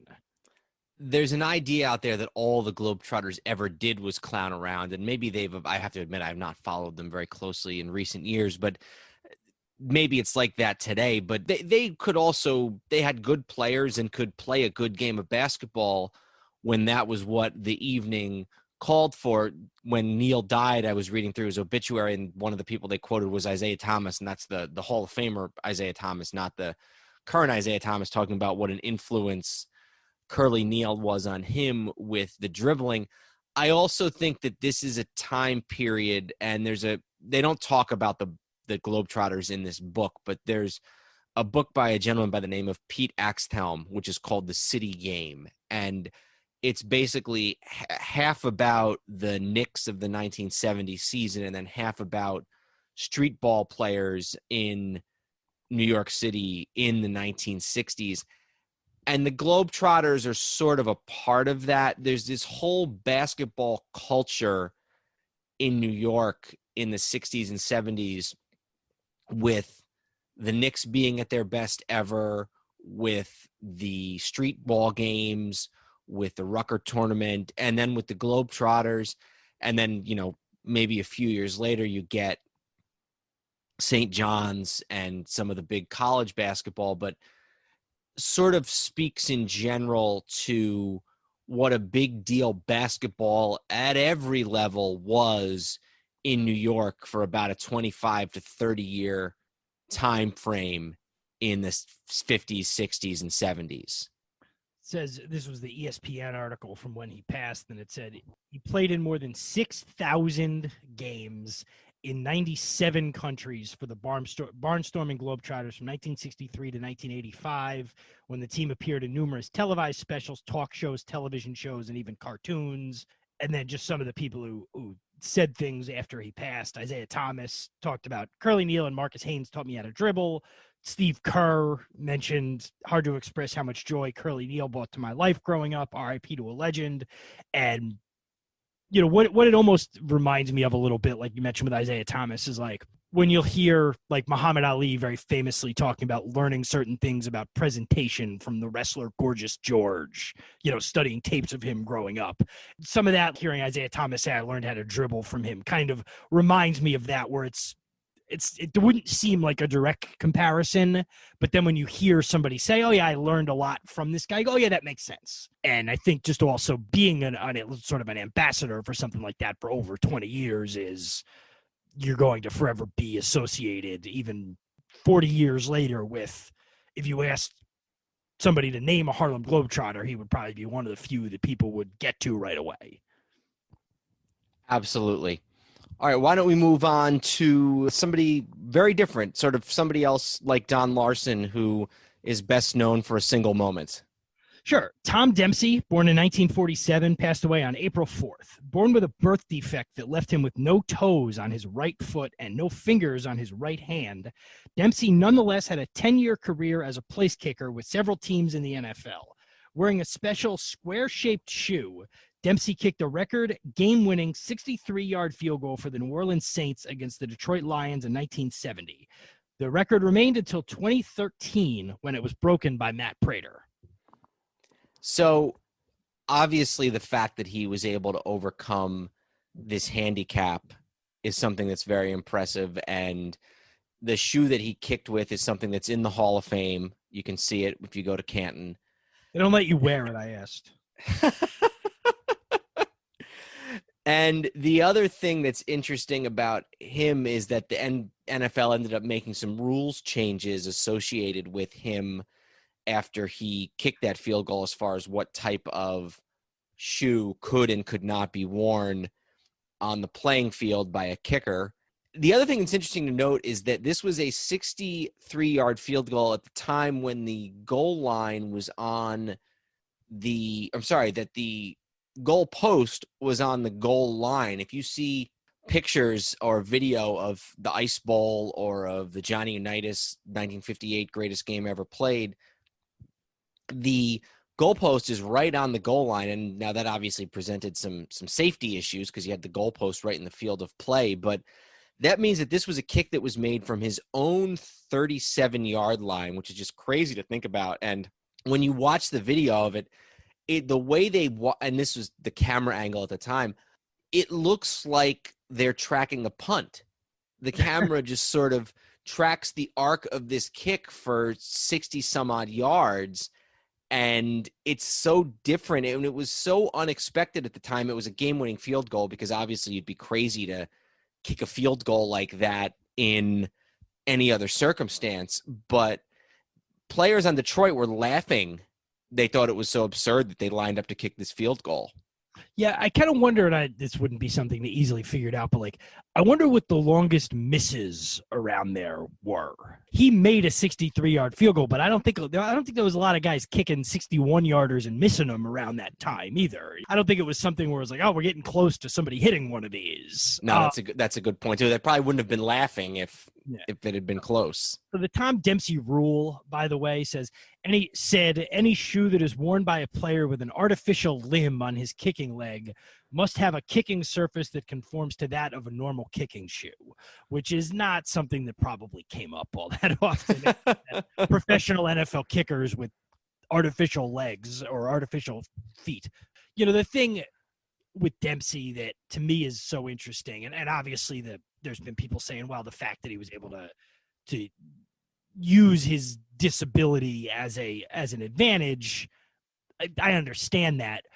The fact is that, like, and when we talked about kicking back then, they were kicking the ball wrong back then, and he was still able to hit a 63-yard field goal that wasn't surpassed until 2013. I think it was tied once in the late 90s, early 2000s by Jason Elam, and maybe once more before it was broken. And it's only been broken by a yard. And it came at a time where every kicker kicked the ball straight away. You lined up right behind the holder and you went up and you kicked it with the front of your foot. We've all seen the old clips. And then guys started kicking soccer style, and now everybody kicks soccer style because that's the way you should. It turns out that that's actually the way you should kick a football. So the fact that a guy kicked and made a 63-yard field goal, which is almost still the record, using a method that was the wrong method, even though they didn't know it at the time, is still pretty remarkable to me, you know, disability or no disability. All right, we're talking about Tom Dempsey, and I am honored to be joined by another one of my colleagues on the Sports History Network. And Jeremy McFarland is the host of Football is Family on the Sports History Network, a podcast that shares the story of football fans and the teams that have touched their lives. Jeremy, thanks so much for doing this. Well, thank you for having me on. Why don't you, before we talk about a very unique figure in Tom Dempsey, why don't you tell us a little bit about your show on the Sports History Network? Well, the thing I want to do with this show is to allow the fans to tell us why they really like the team that they like. I mean, there's got to be a story behind it. And I'll tell you, the background behind it comes from Clay Travis's book, Dixieland Delight. And in the very first chapter, he mentions that you like the team because your grandfather liked the team or your parents liked the team and you grew up watching it. Well, I didn't have a team in Tennessee until the Titans came here, so I am my own grandparents, I guess. But it's something like that you grew up watching the team. Why do you like the team that you do? And tell me why, and I want to know. It's a personal thing. Yeah, no, absolutely. Now, I'm a little bit not necessarily different, but sort of the same type of thing as you. My dad grew up in Philly, so he was an Eagles fan, and my mother grew up in New York. But yeah, no, tell me about it.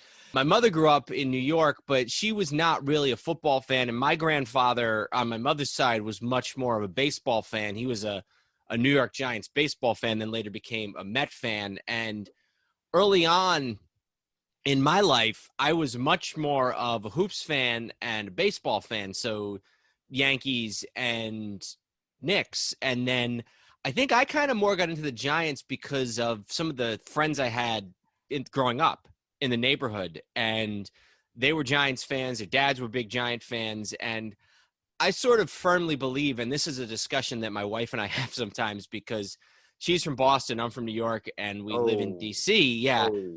And if we have kids, we've talked about, you know, do you want your kids to be, you know, New York fan, Boston fans, whatever. And really, I always think that you kind of have to be a fan of the area that you're growing up in and living in. So that's my personal take on it. If you have a team, at least, if you're in an area without any. You probably grew up at the same time that I did with the Giants in the 80s and the 90s. Yeah. I'm trying to look in the back. That picture that you have on the wall there, is that a baseball field? Yeah, that's Yankee Stadium. Okay, yeah, that makes a lot of sense.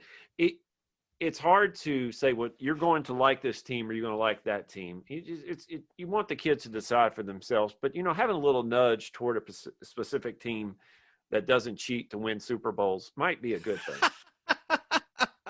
I didn't say that out loud, did I?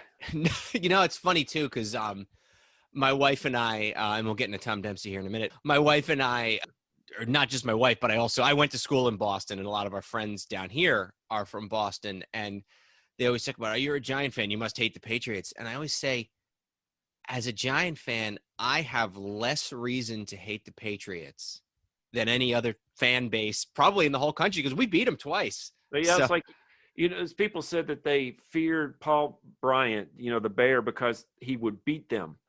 Well, if you're beating the team, you have nothing to fear. You beat them twice. Exactly. Nothing to fear. There's nothing to worry about with them. That being said, I do own a Tom Brady jersey. It is flated up. It's good. I actually do have one, and I wear it proudly. There you go.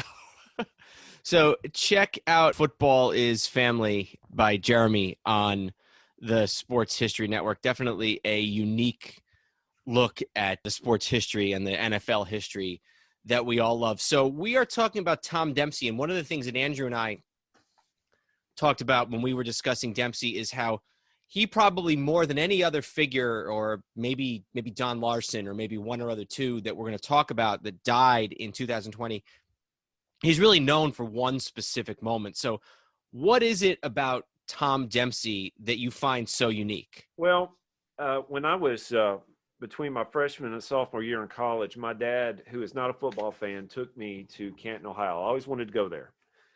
And we walked through the fields.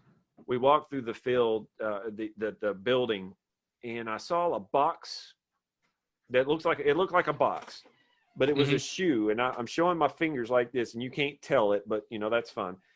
And I was like, what is that? And growing up in the 90s, we didn't have the internet then. I watched NFL films, but I didn't know what it was. So I started looking in it, and that was Tom Dempsey's shoe. The man was born without toes on his right foot and without fingers, really. I believe that that's what they said. And I looked at that, and I thought, this man, why is that shoe in the Hall of Fame? Well, he kicked on November the 8th, 1970 at Tulane Stadium, a 63-yard field goal, which at the time was the longest in NFL history. And I watched the video today to see it. He kicked it from his own 37-yard line. That was before 1970, the field goal was up on the goal line. It wasn't the back like it is now. Yep. So he kicked it on the opposite end of the field. And the people there who were watching it said it sounded like a gunshot went off. He kicked it so hard. And I was thinking, number one, the man had, and the word deformity is not the case. He had a foot that wasn't formed correctly, but he didn't let it stop him. The man played 11 years in the league. He didn't let that stop him, and I have the utmost respect for people like that. And just sort of two things to note. First of all, the players on the opposite team were literally laughing when they lined up to kick this field goal. And I think at some point down the line, the NFL made some sort of a rules change. I got it right here. I want to read it for you. Please. Rule 5. I'm getting older and my glasses are not working. There we go. Rule 5, Section 4, Article 3, Item 7. Kicking shoes must not be modified. Now, I said it was in the shape of a box, basically. It said that the kicking shoes must not be modified, and any shoe that is worn by a player with an artificial limb on his kicking leg must have the kicking surface that conforms to that of a normal kicking shoe. Now, Article 5, Section 4, Rule 5, Section 4, Article 4, other prohibited equipment, a detachable kicking toe. So you couldn't get, if you had a part of a foot, you couldn't buy a shoe and then put a detachable toe in it. That's again the rules. Wow. I didn't know that. I did not know that piece of it either. I knew they made changes to the rules, but I didn't know it was that specific, I guess you could say. Yeah, and so he was a guy, like you said, he played for many, many years, but he kind of had that one shining moment. I don't think he was ever a Pro Bowler. I don't think he certainly. I have it written down here that he actually was a Pro Bowler 1 year. Okay. I want to say that he was, but let me just say this, that I tried this in Madden once. My friend and I created a player. His name was Kickbutt. He was about 5'5" and weighed about 300 pounds. He was a big boy.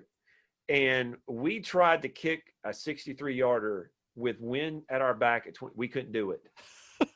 This is a guy who did it in Tulane Stadium. Outside. And if you've ever been to Nolans, you know that is a humid place. Very little wind, and he still did it. Now, you could say that he was, yes, he had one Pro Bowl and an All-Pro honors as he led the league in 1969 with 41 field goal attempts. Oh, so this was even the year before that field goal. Yes. So, and by the way, he is 6'2", 255 pounds, and this guy said that he loved hitting people. Now, how many kickers today go, ole, as the guy runs right by him? And this is not the guy. But to look at this man and the way he passed is awful. COVID got him. Mm-hmm. He was going down with Alzheimer's. If anybody has ever watched a loved one go down with Alzheimer's, it is not fun at all. But a man who made his mark in the league. And in fact, the owner, Tom Benson of the Saints, loved him and gave him a job working in one of his car dealerships. That tells you what type of man Tom Dempsey was. Absolutely. And somebody who certainly had one shining moment, but also deserves to be remembered for more than just that one moment. So Jeremy McFarland of Football is Family on the Sports History Network, thank you so much for joining us today and taking a few minutes to talk about Tom Dempsey. Hey, come on and join our show soon, please. Will do. Absolutely. Thank you. Thank you. In the nation's capital, Redskins owner George Preston Marshall would make segregation's last stand. He used to call me to go to the Kiwanis Club or Lions Club or something at noon. Somebody would every damn time I ever went, someone would ask this same question. Mr. Marshall, when are we going to have some black football players here? He had the same answer to all of them.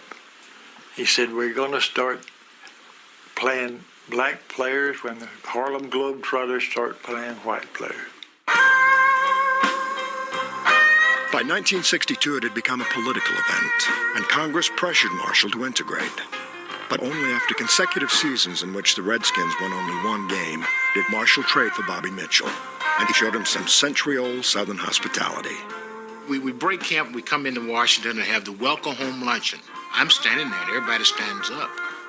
And the shock for me was they started singing Dixie. And I'm standing there and I'm looking around and everybody just singing their hearts out. And George Preston Marshall was on the next podium down from me.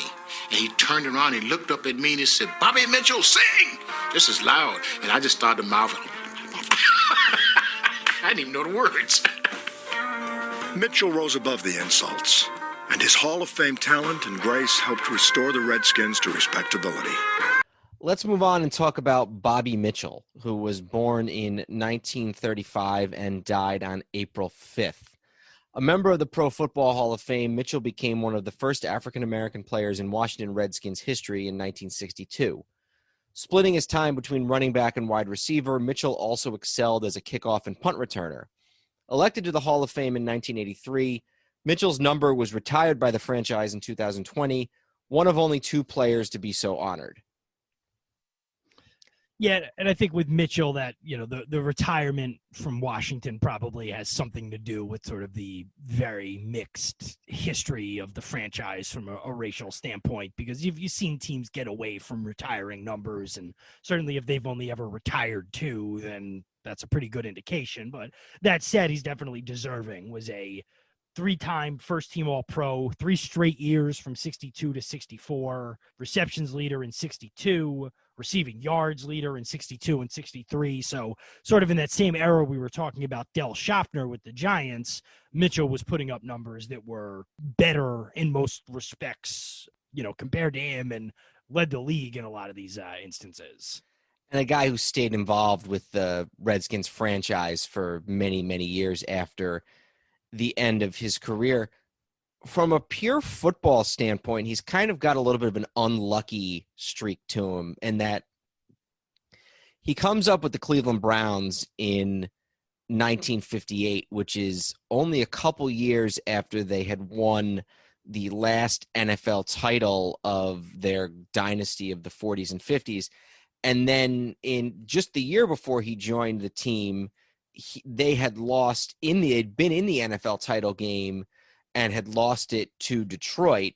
He spends a number of years, 4 years with Cleveland, and then gets traded to Washington and plays on the Washington Redskins for 6 or 7 years, 62 to 68, leads the league in receiving a couple times.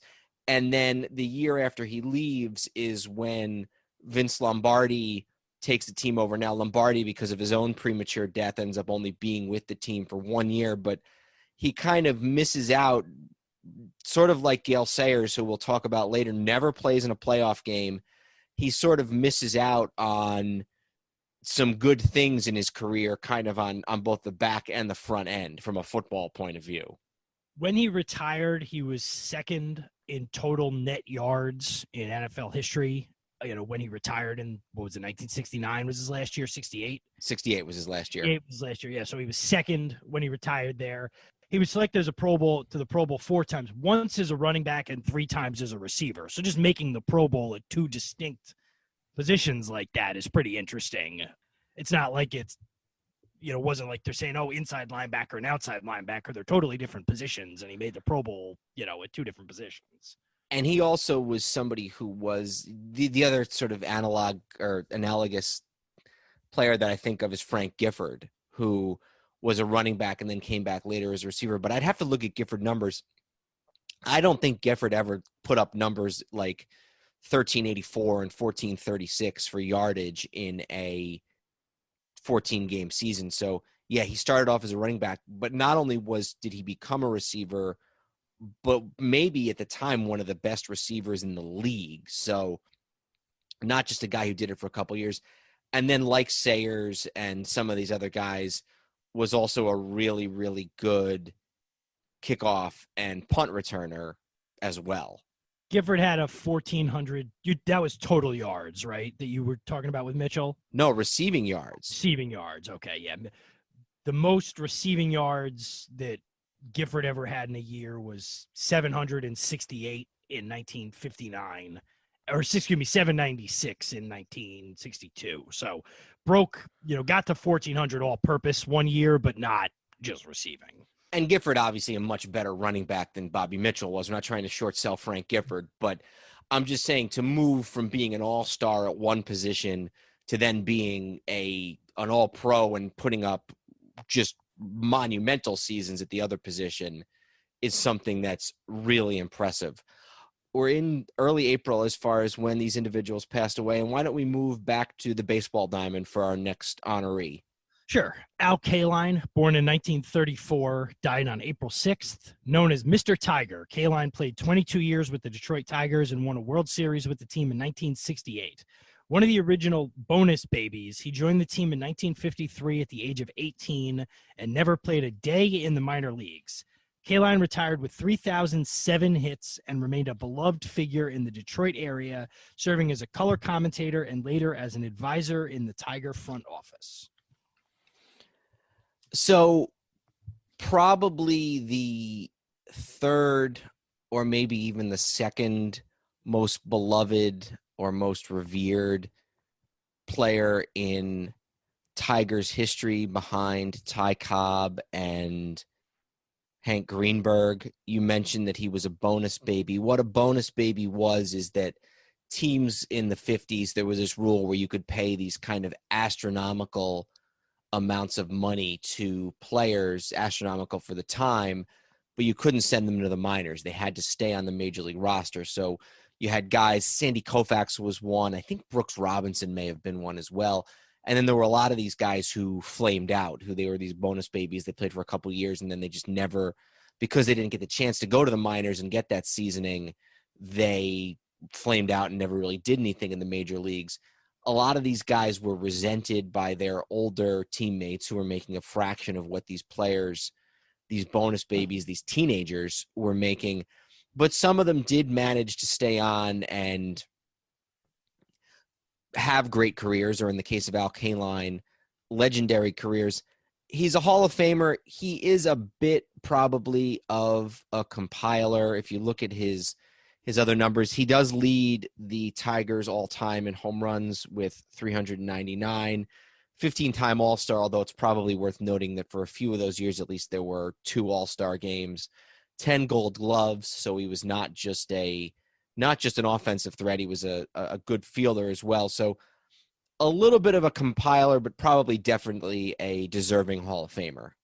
Yeah, and another guy who I think just being he was a baseball lifer. You know, like you said, he came up and was a bonus baby and, you know, was right with the Tigers and then played and then was a broadcaster, and sort of how you talked before about the Dodgers. And I know Kaline was on the team in 68 when they won, but sort of how you talked before about the Dodgers, where there's a certain amount of, and how Kahn wrote about, you know, there being sort of a charm and a love that's engendered by teams that lose. Well, I think on an individual level, the sort of analog to that is a guy who's been there forever and was on a lot of last place or bad teams. And I think that's kind of Kaline, was that, like, people are always going to have favorite players, whether the team is good or bad. There's a lot less to choose from when the team is bad. So being sort of the standout guy on bad teams, like they were for a good portion of Kaline's career early on, was, you know, what endeared him. And then certainly being a broadcaster for all those years after that just wove him into the fabric of that franchise.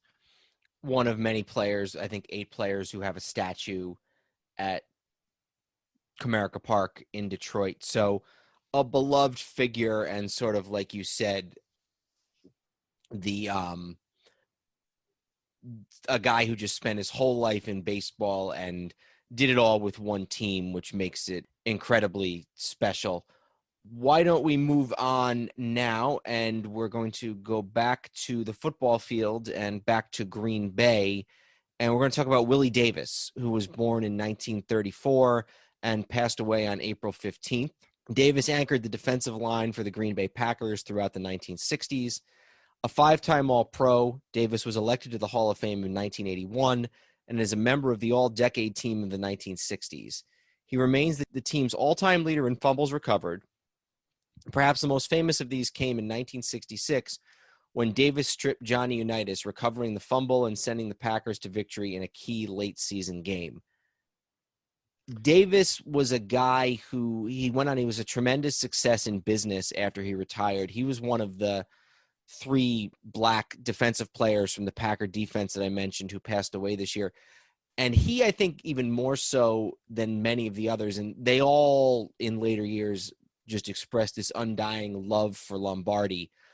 But Davis, I think he maybe even more so than some of these other guys, throughout the rest of his life was a guy who just could not say enough positive things about Vince Lombardi. He said, I don't think about my father every day, but I certainly think about Vince Lombardi every day. Yeah, and he was another one who sort of came in right, I think his first year, he was with Cleveland for a couple of years, and then came in right as Lombardi's second year, you know, the first year that they really were a very good team and got to the NFL championship game.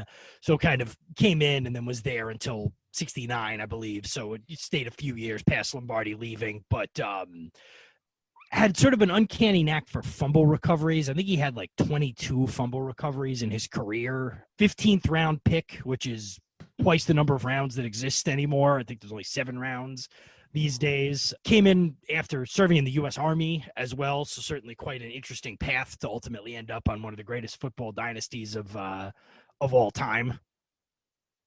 and played offense and defense with the Browns, which is crazy. He was an offensive lineman and a defensive lineman in the late 1950s with the Browns. And then obviously when he got to Green Bay, focused entirely on defense. So he was just, and this is actually a quote from Bobby Mitchell, a guy who we just talked about, saying, "The thing that I was impressed with was his ability to turn that tackle loose and run down a running back from the far end. We hadn't seen a lot of that from ball players. He could move from his set position so quickly that he never got the full blow from the offensive guy coming at him, so he seldom got pancaked. All of that was a part of making him great because he could slip and slide away from some of the big linemen who were coming at him. He could move so quick that he'd get into position to make those tackles. He could run down people." In this day and age, we quantify everything, and we found so many ways to quantify defense, because I don't believe in those days that they really even kept stats for tackles, let alone some of the other things like sacks and hurry loss and exactly. So you are sort of left with the anecdotal, the few stats that are available, like the fumbles recovered, and also the sort of the testimony of some of the players that the guy played with, his teammates. And Davis comes up strong in every single one of those markers. So a great player, a great Packer, a great ambassador for those teams, and sort of another one of these great Green Bay Packers of the Lombardi years that were lost in the year 2020.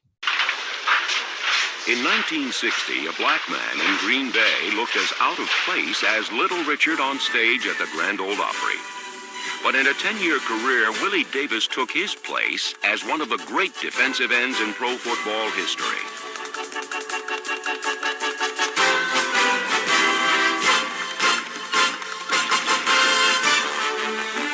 He was the war eagle of the Packer defense, swooping in with wings extended and talons bared.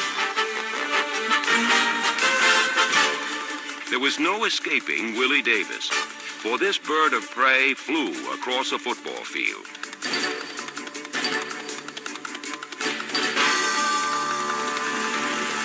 When he was a very small player by today's standards, but gosh, what a competitor. And he got more done, I think, with what he had to offer than anybody I know of.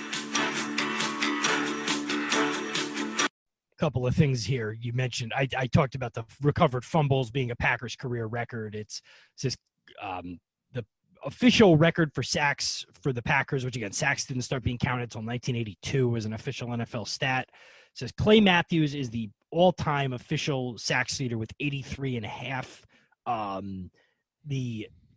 A guy named John Turney, who's the statistician for Professional Football Researchers Association, projected that Davis had more than 100 sacks in his 10 seasons and perhaps as many as 120. They asked him about this in 2004, and he said, "I would think I would have to be the team's all-time leader in sacks. I played 10 years, and I averaged in the teens in sacks for those years. I had 25 in one season." Paul Hornung just reminded me of that the other day. And a Lombardi quote on him, and you can almost picture Lombardi standing in front of a chalkboard saying this.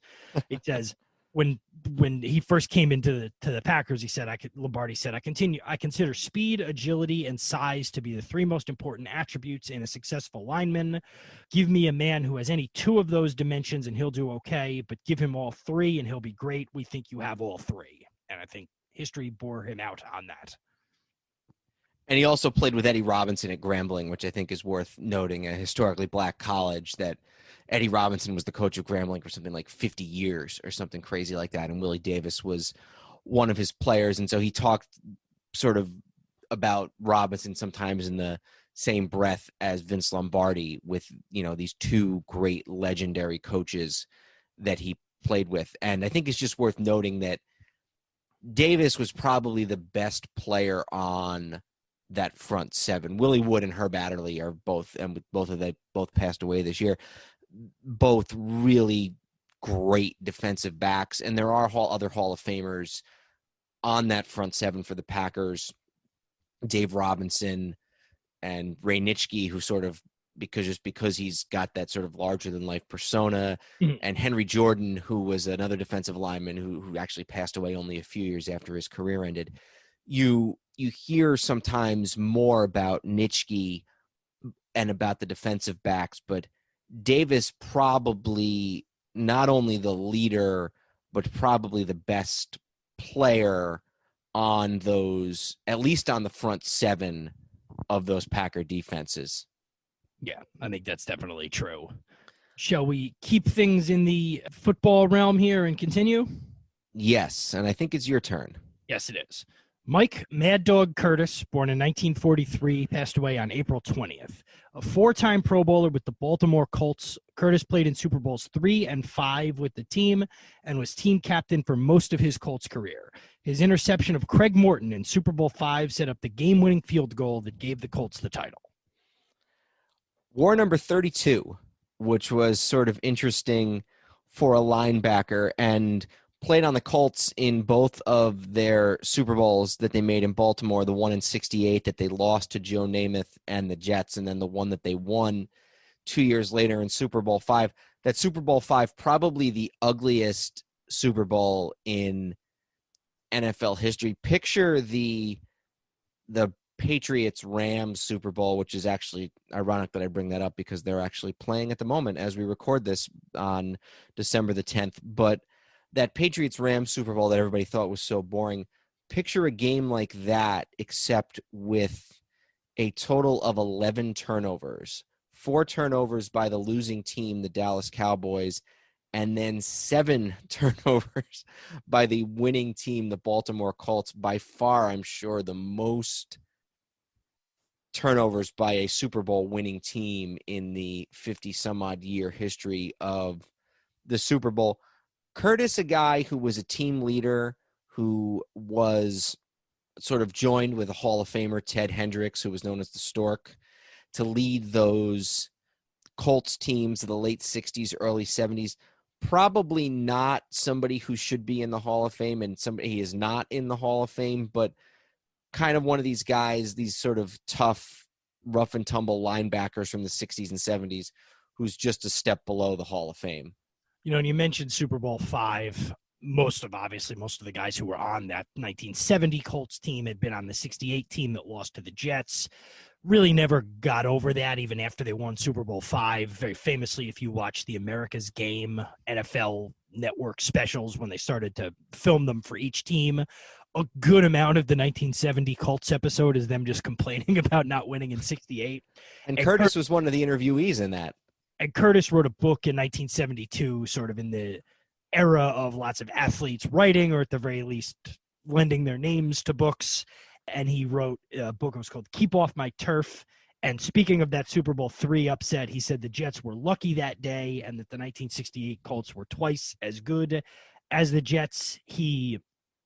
After the Colts he was exposed to the expansion draft in 1976 and ended up going to the Seahawks for a year, the first year of the Seahawks franchise. And then after that came back to the Capital Region and finished his career with 2 seasons with the Washington Redskins in 1977 and 78. But obviously all of his, memorable years occurred with those Baltimore Colts teams. And he just sort of fits the era, a tough middle linebacker with a nickname of Mad Dog, who wore a number that was not a typical number even then for a linebacker. And it is sort of funny to picture him from going from the sort of rough and tumble Baltimore Colts playing at Memorial Stadium in the cold and the rain and the snow to a football team in Seattle known as the Seahawks. That had to just be a huge culture shock for a guy who was used to playing in the football hotbed of Baltimore for over a decade. And was from Rockville, Maryland, and played most of his career with Baltimore and then came back to Washington. So, yeah, I'm sure that year in Seattle was a little bit different for him. He tried to get out of there as soon as possible, I think it's safe to say. All right, why don't we wrap it up here with one more, and it is appropriate that we were just discussing the Baltimore Colts because we have a former coach of the Baltimore Colts, Don Shula, who was born in 1930 and died on May 4th. The winningest coach in NFL history, Shula coached in 6 Super Bowls, winning back-to-back titles with the Miami Dolphins in the early 1970s. His 1972 Dolphins are the only undefeated team in modern NFL history. And we can say that is especially true even through 2020 with the Washington having beaten the Pittsburgh Steelers earlier, a few days before we record this. Shula began his head coaching career with the Baltimore Colts in the 1960s, where he clashed frequently with quarterback Johnny Unitas and owner Carroll Rosenblum, but led the team to the NFL championship game in 1964 and Super Bowl III in 1968. Shula left the Colts in 1969 to join the Miami Dolphins, where he remained for the next quarter century. While in Miami, he led the Dolphins to 5 Super Bowl appearances and 2 world titles. He retired after the 1995 season with 347 career wins.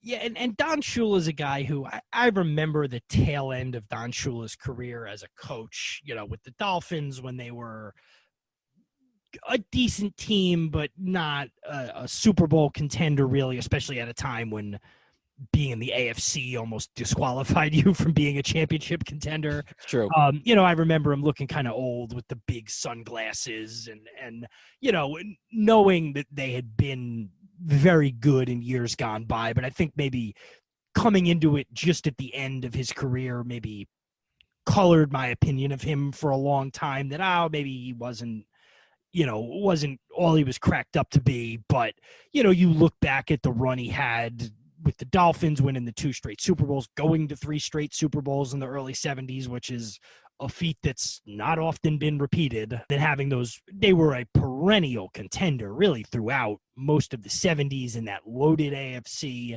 And then in the 80s when they got to the 2 Super Bowls in 1982 and 84 and, the Marino year in 84 when he threw the 48 touchdown passes and all of that. And then you can go back to as far back as his days in Baltimore. So almost reminds me of a college coach in terms of how long he was there and how he was the organization for so long and was seen as sort of a singular figure and was like it was a program, it was like, well, most years they're good, that sort of thing. He almost reminds me of that sort of era that there were guys in the NFL, you talk about Tom Landry and I guess Belichick now, but who were just there forever.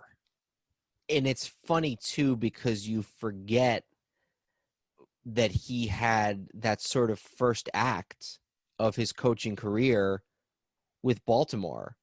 And these were Baltimore teams that were very good, that played Lombardi's Packers very tightly, that made it to an NFL championship game in 64, that won an NFL championship game in 68 before losing the Super Bowl.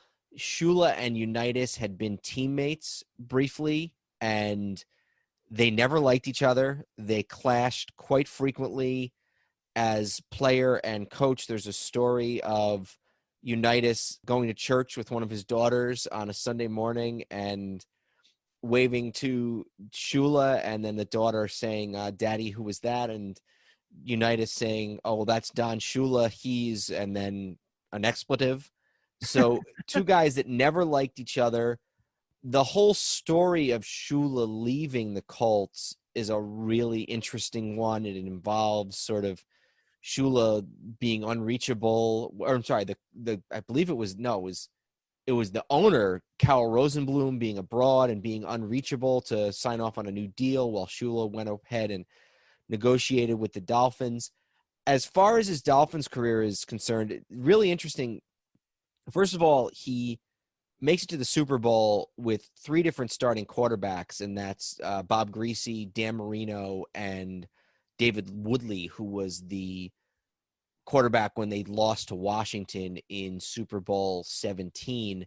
And if you factor in that he also went to Super Bowl III with Earl Morrall, he's the only coach to bring 4 different quarterbacks to the Super Bowl. The other thing that I think is funny about Shula is that he really showed an ability to adapt from an offensive point of view. Now, his background was as a defensive coach, but he really showed an ability to adapt his offense as a head coach.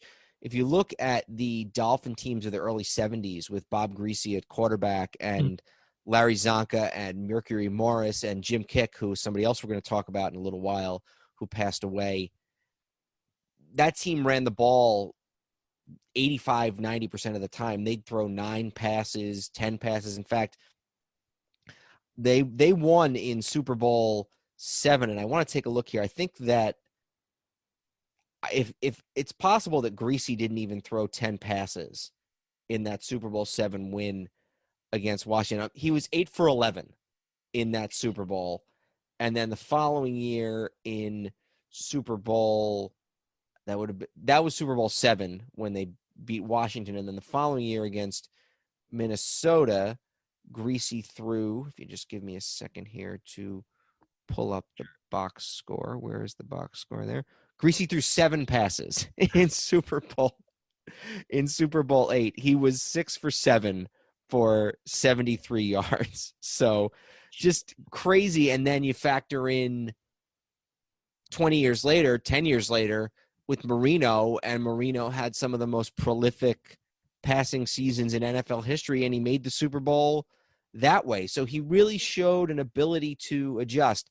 It's possible maybe he hung on a few years too long as coach of the Miami in the early 90s, even though they were very good every year. But I remember by the time he was leaving, it was sort of understood that it was time to go. But hey, the guy won championships. He did it with the Colts. He did it with Johnny Unitas. He did it with Bob Greasy. He did it with Dan Marino. 3 different Hall of Fame quarterbacks. So he definitely deserves his position in the upper echelon of NFL coaches. Yeah, and if you look at from when he took over Miami and you look at below 500 years, so I'm not going to count 8 and 8 years, but 76, they went 6 and 8.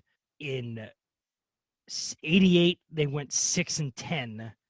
And I believe those are the only 2 years he was below 500. I may have missed one, but as the coach, and most of those years you're looking at double-digit wins really throughout. And yeah, the last couple of years they were like a 9-7, 10-6 team, but they were still a perennial playoff team.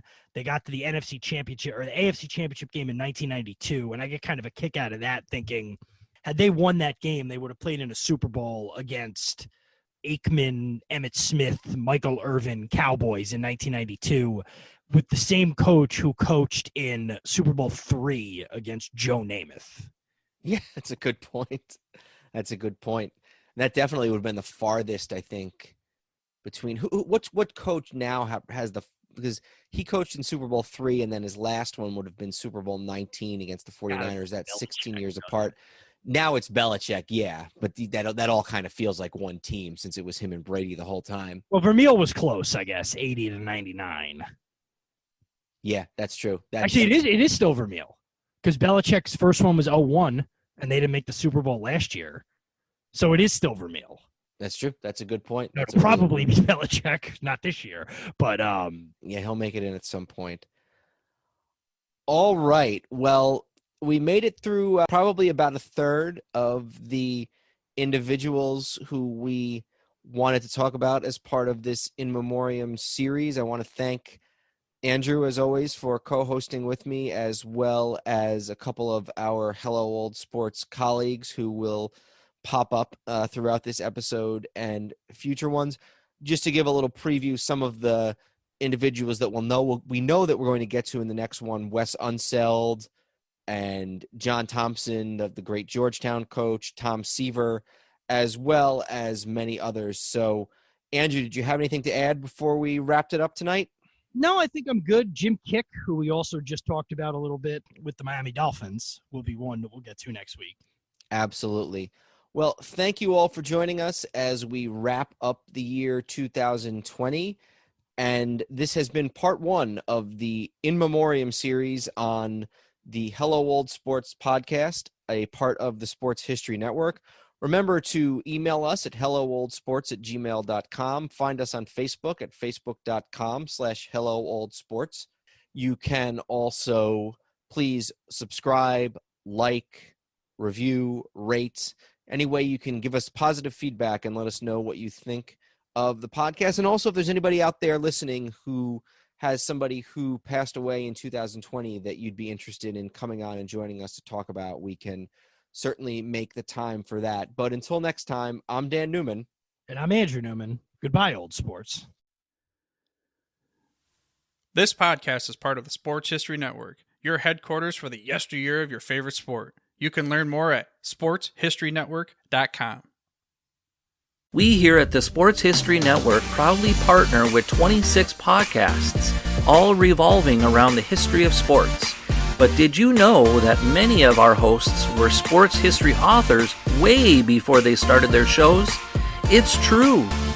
We've got Joe Ziemba, host of When Football Was Football, Joe Zagurski, host of Pro Football in the 1970s, Mark Morthier, host of Yesterday's Sports, Tommy Phillips, host of Lombardi Memories, and Scott Adamson, co-host of From the 55-Yard Line.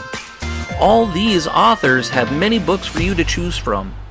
To check them out, go to our website at sportshistorynetwork.com/sportshistorybooks. Pick up your copy today. Soundtrack provided by Kevin MacLeod of filmmusic.io.